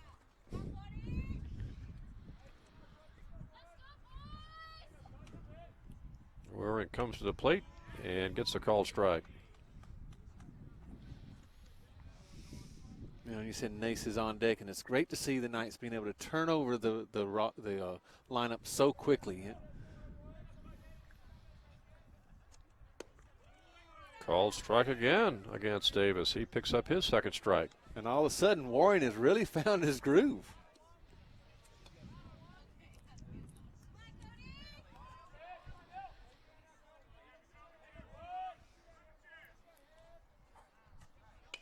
That one's a check swing right back to the pitcher. Easy out, and it's going to be a 1-2-3 inning. We played 5 innings, and your score now Southern Virginia 9 and Greensboro 7.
We are ready to go. Top of the 6th inning with the Knights holding on to a 9-7 lead. Burris ready to pitch, trying to get his 3rd inning of work in. And it's the same chemistry, the same battle orders from the dugout, Mike. Throw strikes, get outs, and maybe don't have too many pitches thrown as that ball is popped right back and out of play. And it always amazes me when the ball goes up and out of play how people just duck their head and don't look and see where the ball's at. You may not have to move. Or you might get conked. Or you might get conked if you don't look and see where the ball's at. Roberts, the hitter.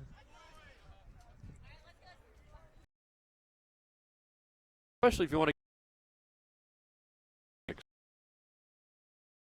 Your defense work behind you. Another high pitch.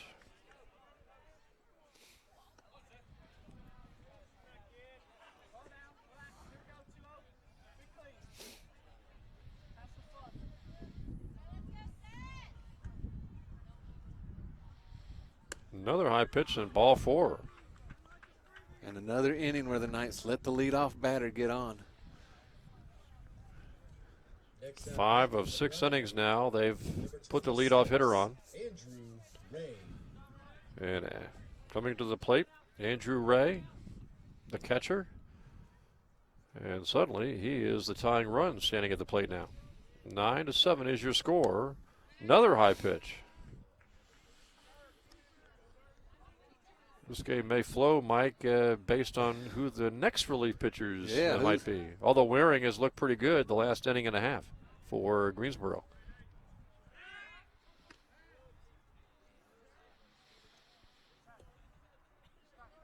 When you talk about pitcher being, the double play being the pitcher's best friend, and they could really use one here. Oh, that would just be ecstatic for Seth. Grounded to shortstop. And there is one. And there's two.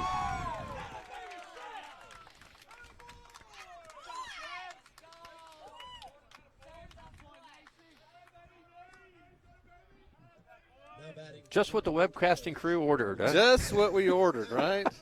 I'm sure if the coaching staff hears that we ordered that, they'd want us to order it even more. It only works once.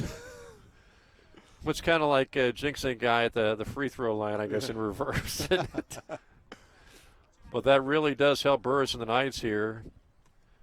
2 gone, top of the 6 now, Mike. And the Knights are hoping to have a quick top of the 6th inning defensively. Nice pitch by Burris. Hitter swings right through it. Yeah, and it looks like that double play is really to the point that he's really coming after the hitters. Adam Murray takes.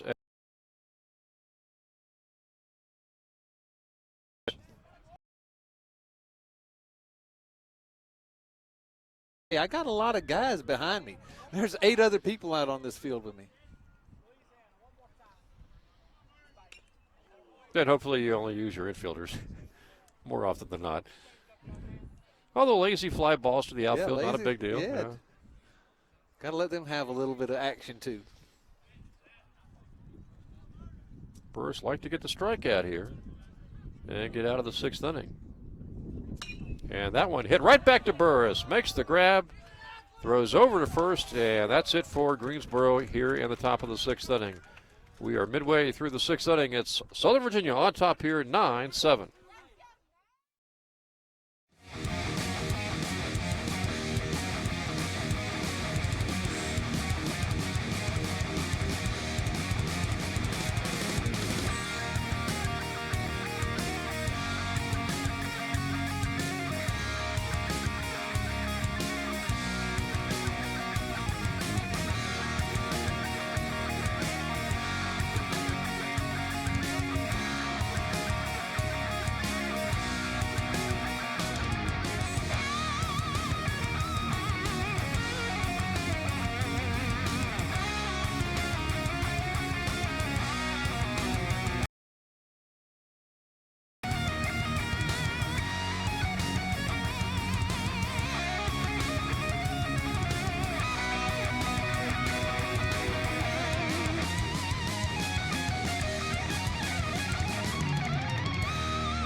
Well, the Knights hold on to that 2-run lead as we start the bottom of the 6th inning now, Mike. And both relief pitchers, Burris that last inning for the Knights and Waring the last inning and a half, have really settled down. You know, Waring, there was a point about an inning and a half ago, he had second and third defensively. The Knights had second and third, nobody out. And Waring really seems to have turned it around since then. Yeah, especially in the last inning of pitching. 3 up, 3 down. Nobody got the ball out of the infield. No really hard hits. So the pitchers are starting to settle in now.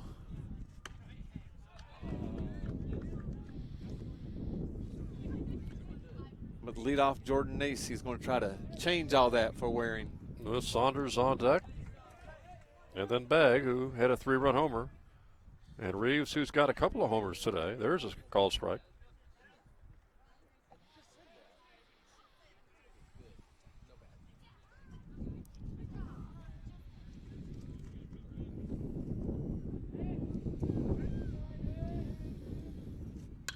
Nace hits that ball to short. Throw over, and one quickly gone. And Waring is making him, putting it in play, Mike, and putting his infielders to work. Well, and unless you have really overpowering stuff, you've got to rely on your infield. Their position right, they practice just as much as you do. Is no reason why you shouldn't use them. So here is Ryan Saunders.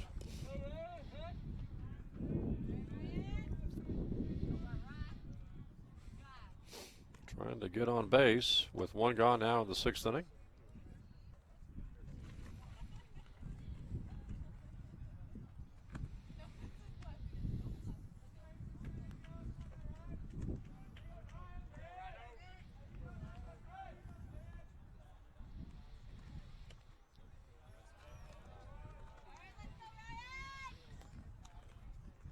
Well, you'd like to see 3 more innings like we saw from Burrs in the top of the 6th, but then again, I'm sure he'd like to get a few more runs on the board. Yeah, he doesn't want to get out there anytime soon. He'd like to see extra runs accumulate. Saunders fouling that one. Up and out. You know, and the first time the Knights saw Waring, they were very patient and let the ball get to them. It seems like in this last 2 innings, they've been a little bit aggressive, trying to swing a little bit too hard through the ball and not letting their swing really just be nice and smooth. Called strike for Saunders. Must have been right on the corner. Yeah, Saunders didn't agree with that too much.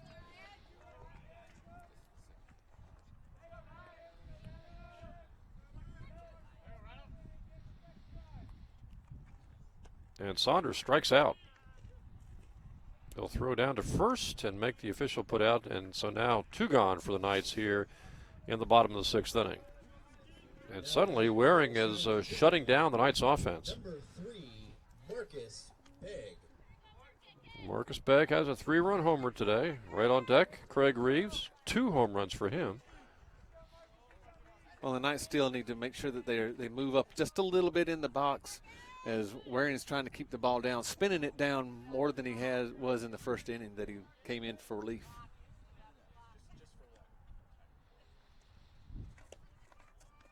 That one's outside. And both of these teams really don't want to go further into their bullpen, as you know the Knights have 3 games coming up the rest of the week. Greensboro 5 more games coming up the rest of this week. That one's popped straight up, but it's going to be out of play. First baseman's over there, though, and makes the grab, and that's the 3rd out. So Begg pops out to the 3rd baseman. 1-2-3 for the Knights offense, and we have played 6. Your score, it is the Knights 9 and Greensboro 7.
Burris ready to start the top of the 7th, Mike. He took over in the 4th inning for Bigelow, who went the first 3 innings.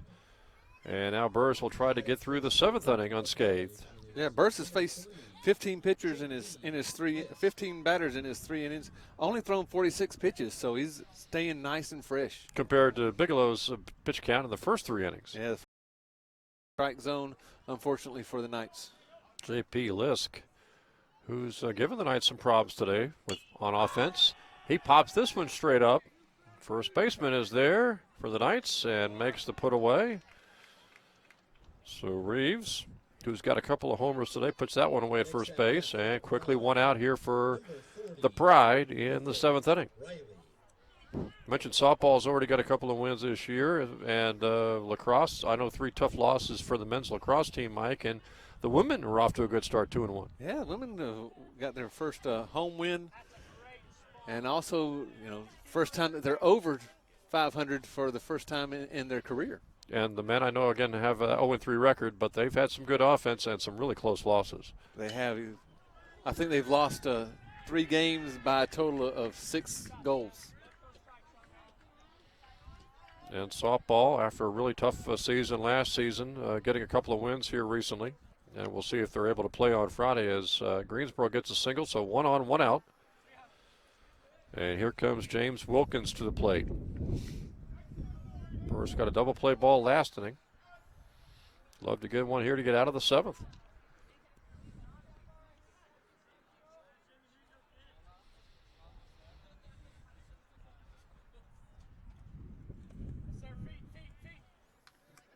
Ooh, that was a great off-speed pitch. Had Wilkins way out in front of the ball.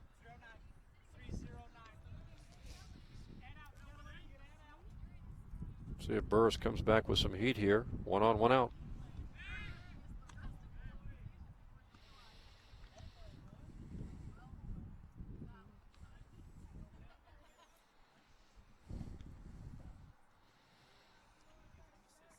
Wilkins, the left-handed hitter, fouls away. He's got 2 strikes on him now.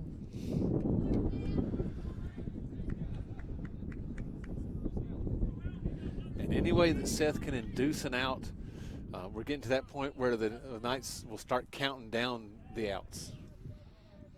And right now we're down to 8. That ball hit down to second, over to first. Get the double play. Double play ball again, Mike. Again, pitcher's best friend is that double play ground ball. And we are through the middle of the 7th inning. 6.5 played, and it's the Knights on top here by a score of 9-7. 7th inning, Greensboro College.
Ready to go. Bottom of the 7th inning. Jim Bresnahan and Mike Harmon back here at Rockridge County High School. 9-7 your score right now. Southern Virginia holding on to a 2-run lead as we start the bottom of the 7th inning. New pitcher, Edward Durunda, in there for Greensboro.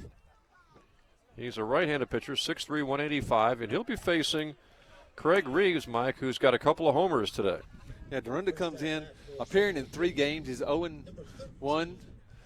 But has only pitched 4 innings in the 3 games with a 1.93 ERA. Maybe one of their closers. Looks like they're trying to really make sure that Knights don't score any more runs. Off-speed pitch, taken for a strike. Reeves, one of the stars today offensively, has a couple of homers, including a 2-run shot. That ball's low.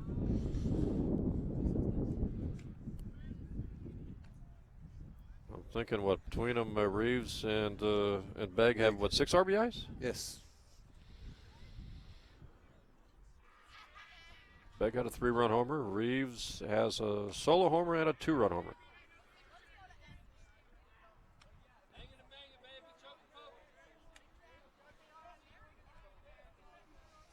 Again, if we go back to the first 3 innings with the unearned runs, if they didn't allow those unearned runs, you know.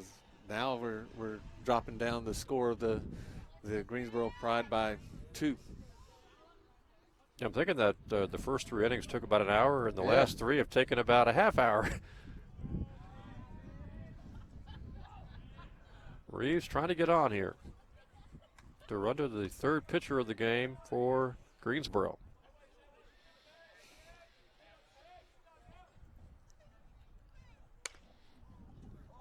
To third base. And the throw nowhere near the first baseman, and so Reeves is on. Knights get their leadoff hitter on. Here comes Bassler to the plate. Well, Graham had no real chance. He dove on the line to keep the ball in front of him, was able to do so, and then by the time he got up to try to make a throw, you saw Reeves just hustling down the line. Well, with 6 outs to go, Mike, in the 8th and the 9th inning, Knights would love to get another run or two for a cushion. Oh, anything they can add on right now would just make them feel so much better, especially the way that Burris is pitching and inducing.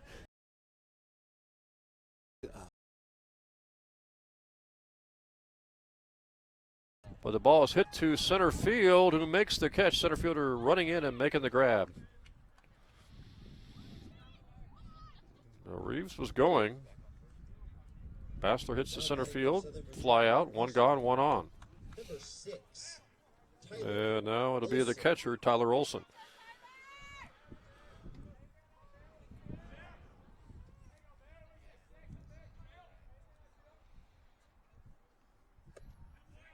Ball floated in there by Durunda for a strike.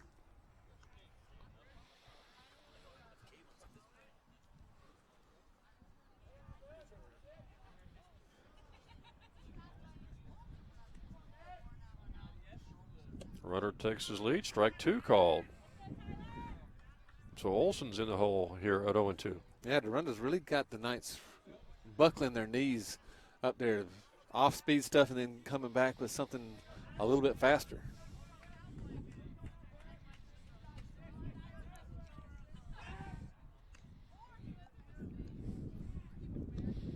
You wonder if they might try to shake things up a little bit here. Maybe send Reeves with one gone from first base.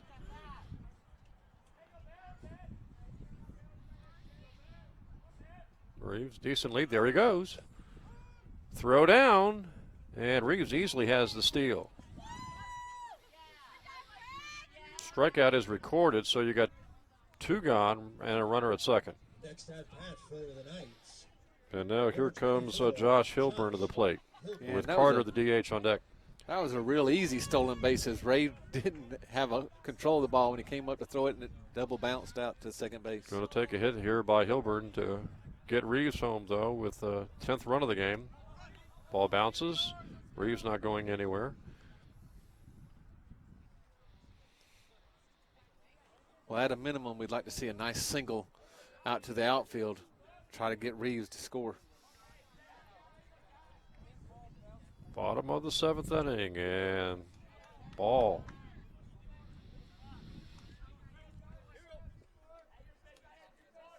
See what the junior Hilburn can do right here with Reeves at second base. And the Knights leading here 9-7, bottom of the 7th inning. Pickoff play. Gets by.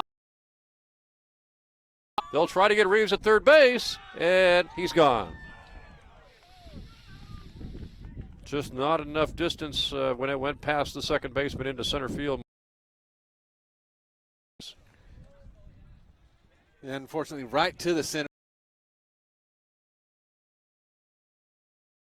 And so we have played 7, and the Knights still holding on to that 2-run lead. It's Southern Virginia 9 and Greensboro 7. Virginia Knights scored 0 runs off.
Jim Bresnahan, Mike Harmon back here at Rockbridge County High School, ready to start the top of the 8th inning with the Knights holding on to a 2-run lead over Greensboro College, 9-7. The Pride trailing the Knights now by 2 as we start this top of the 8th inning, and Burris ready to work again to the Pride to start this 8th inning. And again, if Burris can get 1, 2, 3, this would be a great way to have momentum again, going back into trying to get that extra run that you talked about being so critical and giving them cushion. And Soden shoots that ball out to center field and caught. Caught actually by the right fielder who came over. Hilburn was able to come over as the ball is being pushed back towards the right field. And as we mentioned, Mike, always good to get the leadoff hitter, which has not been an easy today for the Knights. And so Soden is out, and Henderson's the hitter. And now the Knights are 5 outs away from a victory.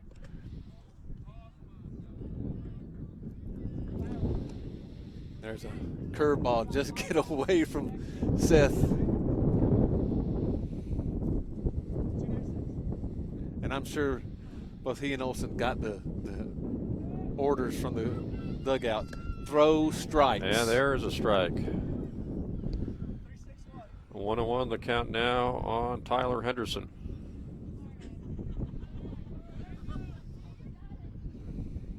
Burris fires again. Out of play, foul, 1-2. And that's a great job by Seth coming back to get ahead of the hitter after throwing that first ball. You're thinking, boy, if Burris pitches like this, you start thinking, boy, I wonder if this guy could be a starter, or if nothing else, maybe a closer. Certainly it bodes well for long relief. Well, he's come in and done exactly what the coaching staff asked him to do. Throw strikes, depend on your defense. Trying to get the second hitter in the 7th inning, and he strikes him out. So quickly, 2 gone. That's now, 4 2/3 innings Burris has pitched and really done the job. He sure has. And Burris has only had 57 pitches so far. Only given up 3 runs. And maybe one of the bigger challenges facing the Southern Virginia pitchers right now at the plate in Neumeister. 2 gone, though, here in the top of the 8th inning. That one's high. Neumeister's had a pretty good day offensively for Greensboro. He has. And again, you got a lefty-righty combination here. Took something off that one, floats in there, a ball. And except for the 2 double plays that Seth has been able to throw to get out of the innings, he's really struggled trying to get that 3rd out. Needs it here. Swinging strike. It's only a 2-run lead, Mike, so anytime you put a runner on, suddenly the tying run comes to the plate. So as long as it's a 2-run ball game, you really need to keep the bases empty. That one's fouled away. Oh, and he chased ball 4 there, luckily for Seth. So now Seth worked back to a full count.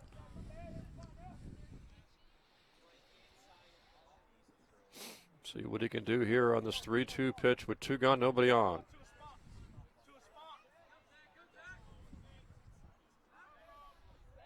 Burris taking too much time and the hitter steps out. Yeah, this is a big moment for both Seth and Newmeister. That ball drilled, base hit, center field. Neumeister, big turn at first, but he'll take only 1 base. And now comes a big challenge here for Burris with a runner at first, and the tying run, suddenly he is at the plate now in Brian Robert. Yeah, Robert comes up 1 for 2. Knights are 4 outs away from victory. Greensboro, 1 big swing of the bat from tying the game.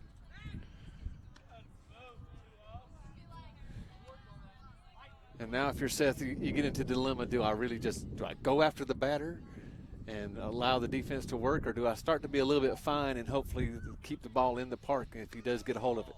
Off-speed pitch is a ball.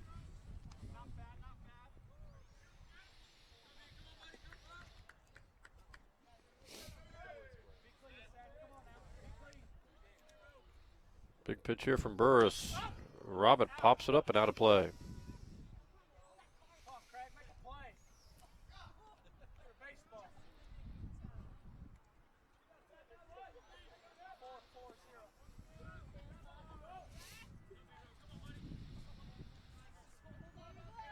Robert hoping to deliver a big hit here for the Pride, down by 2. That's a called strike.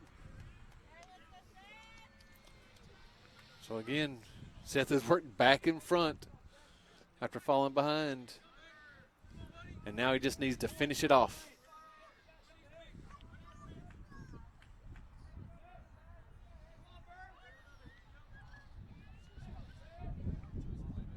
Burris's delivery is low. It bounces in the dirt. Runner's going to go down to second base.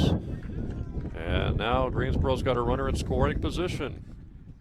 2 gone here in the 8th inning.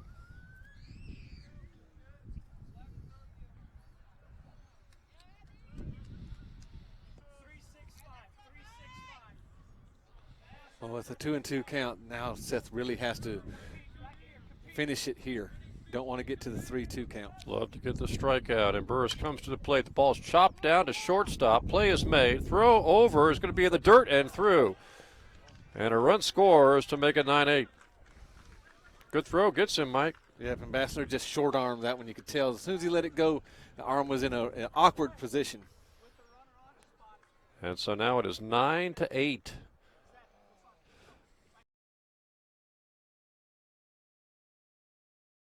Greens. On the other side of things, again, the Knights are just 4 outs away from a victory, Mike, but now the margin of error is exceedingly thin as Andrew Ray, the catcher, the big catcher, comes to the plate. Burris throws to shortstop, over to second, and that's the 3rd out of the 8th inning, and the Knights are down to 3 outs away from being a victor here today, Mike, as the lead is now down to 1 at 9-8. Unfortunately for the Knights, giving up that extra run just puts a little bit more pressure on them. 2 runs right here would be great. And we'll go to the bottom of the 8th with, again, your scores. Southern Virginia on top here, 9-8. We'll come back for the bottom of the 8th right after this.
Jim Bresnahan, Mike Harmon again back here at Rockbridge County High School. Bottom of the 8th, ready to go here. Knights 9 and Greensboro 8.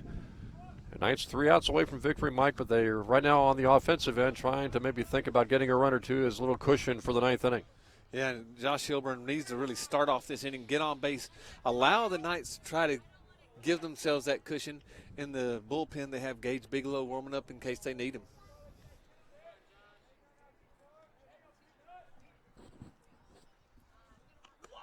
High pitch there to Hilburn.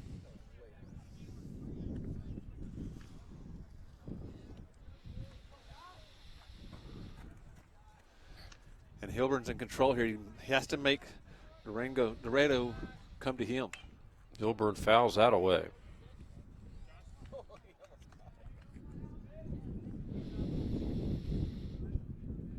Yeah, Bigelow does come in the ninth inning and shuts them down and holds the victory.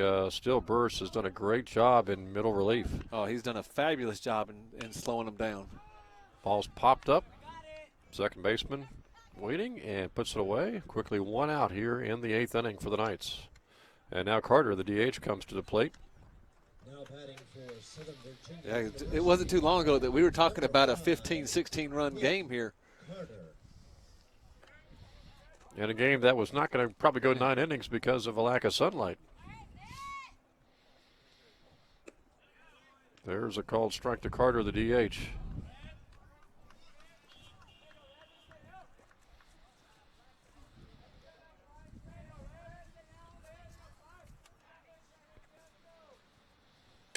Carter down to third base. Throw overs high. Pulled down by the first baseman who tags Carter for the second out.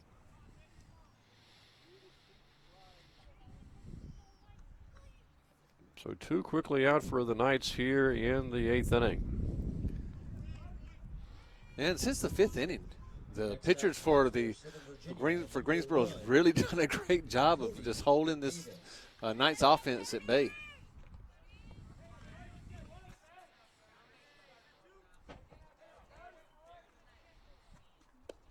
Yeah, when the Knights had those back-to-back homers and took a 6-4 lead, you get the feeling from them they were thinking, hey, this might be a 10 or 15-run ball game for us. Yeah, the next inning, though, Warren came in and just really shut the Knights down. And now we have Durunda in shutting the Knights down. Davis lines out for the third out, and we will go to the ninth inning with the Knights clinging to a 1-run lead, 3 outs away from victory. We'll come back for the ninth inning with the Knights on top here, 9-8.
Jim Bresnahan, Mike Harmon again back here at Rockbridge County High School. Knights 3 outs away from getting a big non-conference victory today over Greensboro. Greensboro came in 4-9 on the season. Knights 3-4, and the Knights are trying to even up their record during this 2016 season and win their home opener by beating the Pride 9-8 if they can record 3 more outs here in the top of the ninth inning. Well, Seth is coming up trying to get that done for him. He's earned the privilege to try to get it done. We do know that Gage Bigelow is down in the bullpen warming up. And that ball is drifted to left field. Base hit. And so the leadoff hitter gets on base. And Greensboro has a runner at first, nobody out here in the top of the ninth inning. Now batting for Greensboro College, number 3. And J.P. Lisk comes to the plate now.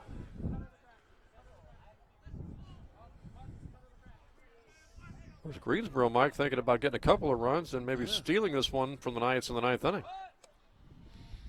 Lisk showing bunt, everybody charging in for the Knights. And again, Greensboro's trying to get the runner over into scoring position any way that they can. The Knights trying to make sure that doesn't happen.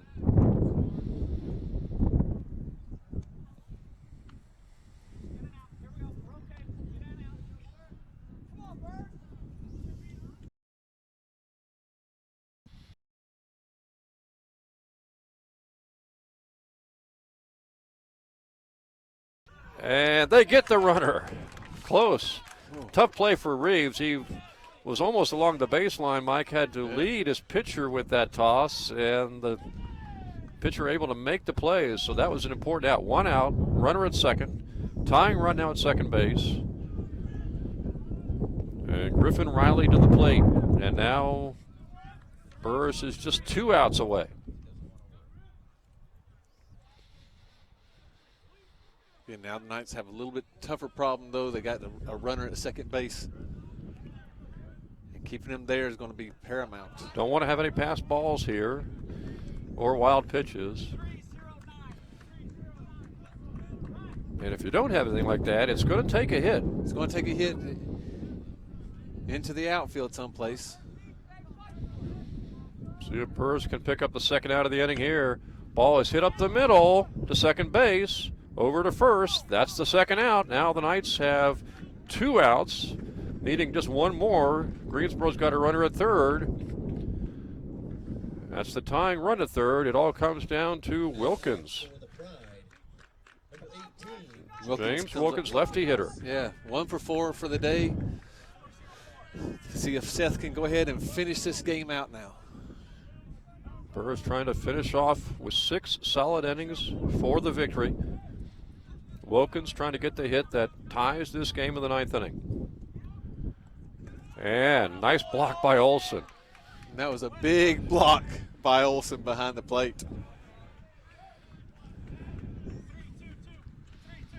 Considering what Olson was having the problems in the first couple of innings, he has just been tremendous back there at catcher. Burris trying to settle down and get the final out of this ball game. And he falls behind Wilkins 2-0.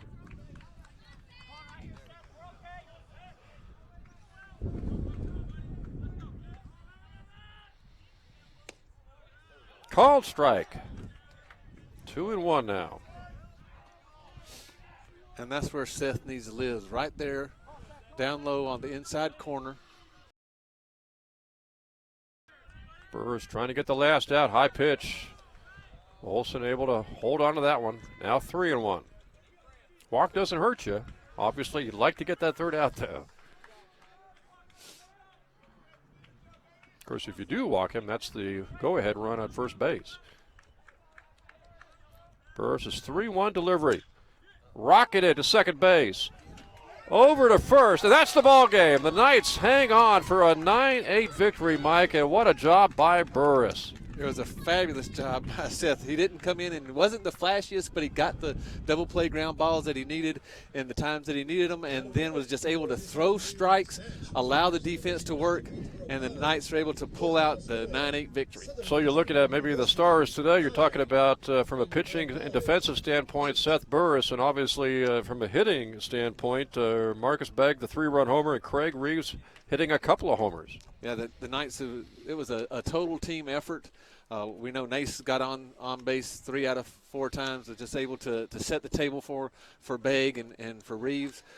Seth was able to come in and just hold on to the ball for the 6 innings that he pitched, was able to throw strikes. He gave up some runs, but he did what the coaching staff wanted to do, let the defense work. The defense was able to be stiff enough to pull out the one-run win. And now we'll see what the Knights can do maybe on the road at Eastern Mennonite on Wednesday, and if they're able to get those games in against Averett doubleheader on Saturday, as they will try to build up some non-conference wins getting ready for Capital play. Well, each time they play, it just gives them more and more confidence as they're going into the Capital Athletic Conference, and winning in this manner has to make them feel so much better about the times that they've spent in the batting cage and the time that they spent inside. They've only been outside to practice about 4 times all year long, and so now they're able to get outside and see and learn during games. There's several times in the game that we saw some mistakes made, and I'm sure that Coach Cox and Coach Mann will be able to point those things out to those young men, and they'll learn from them. But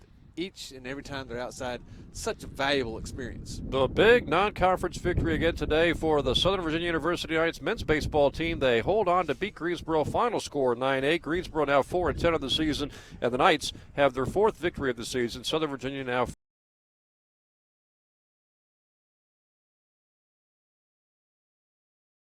ahead. Thanks for joining us today.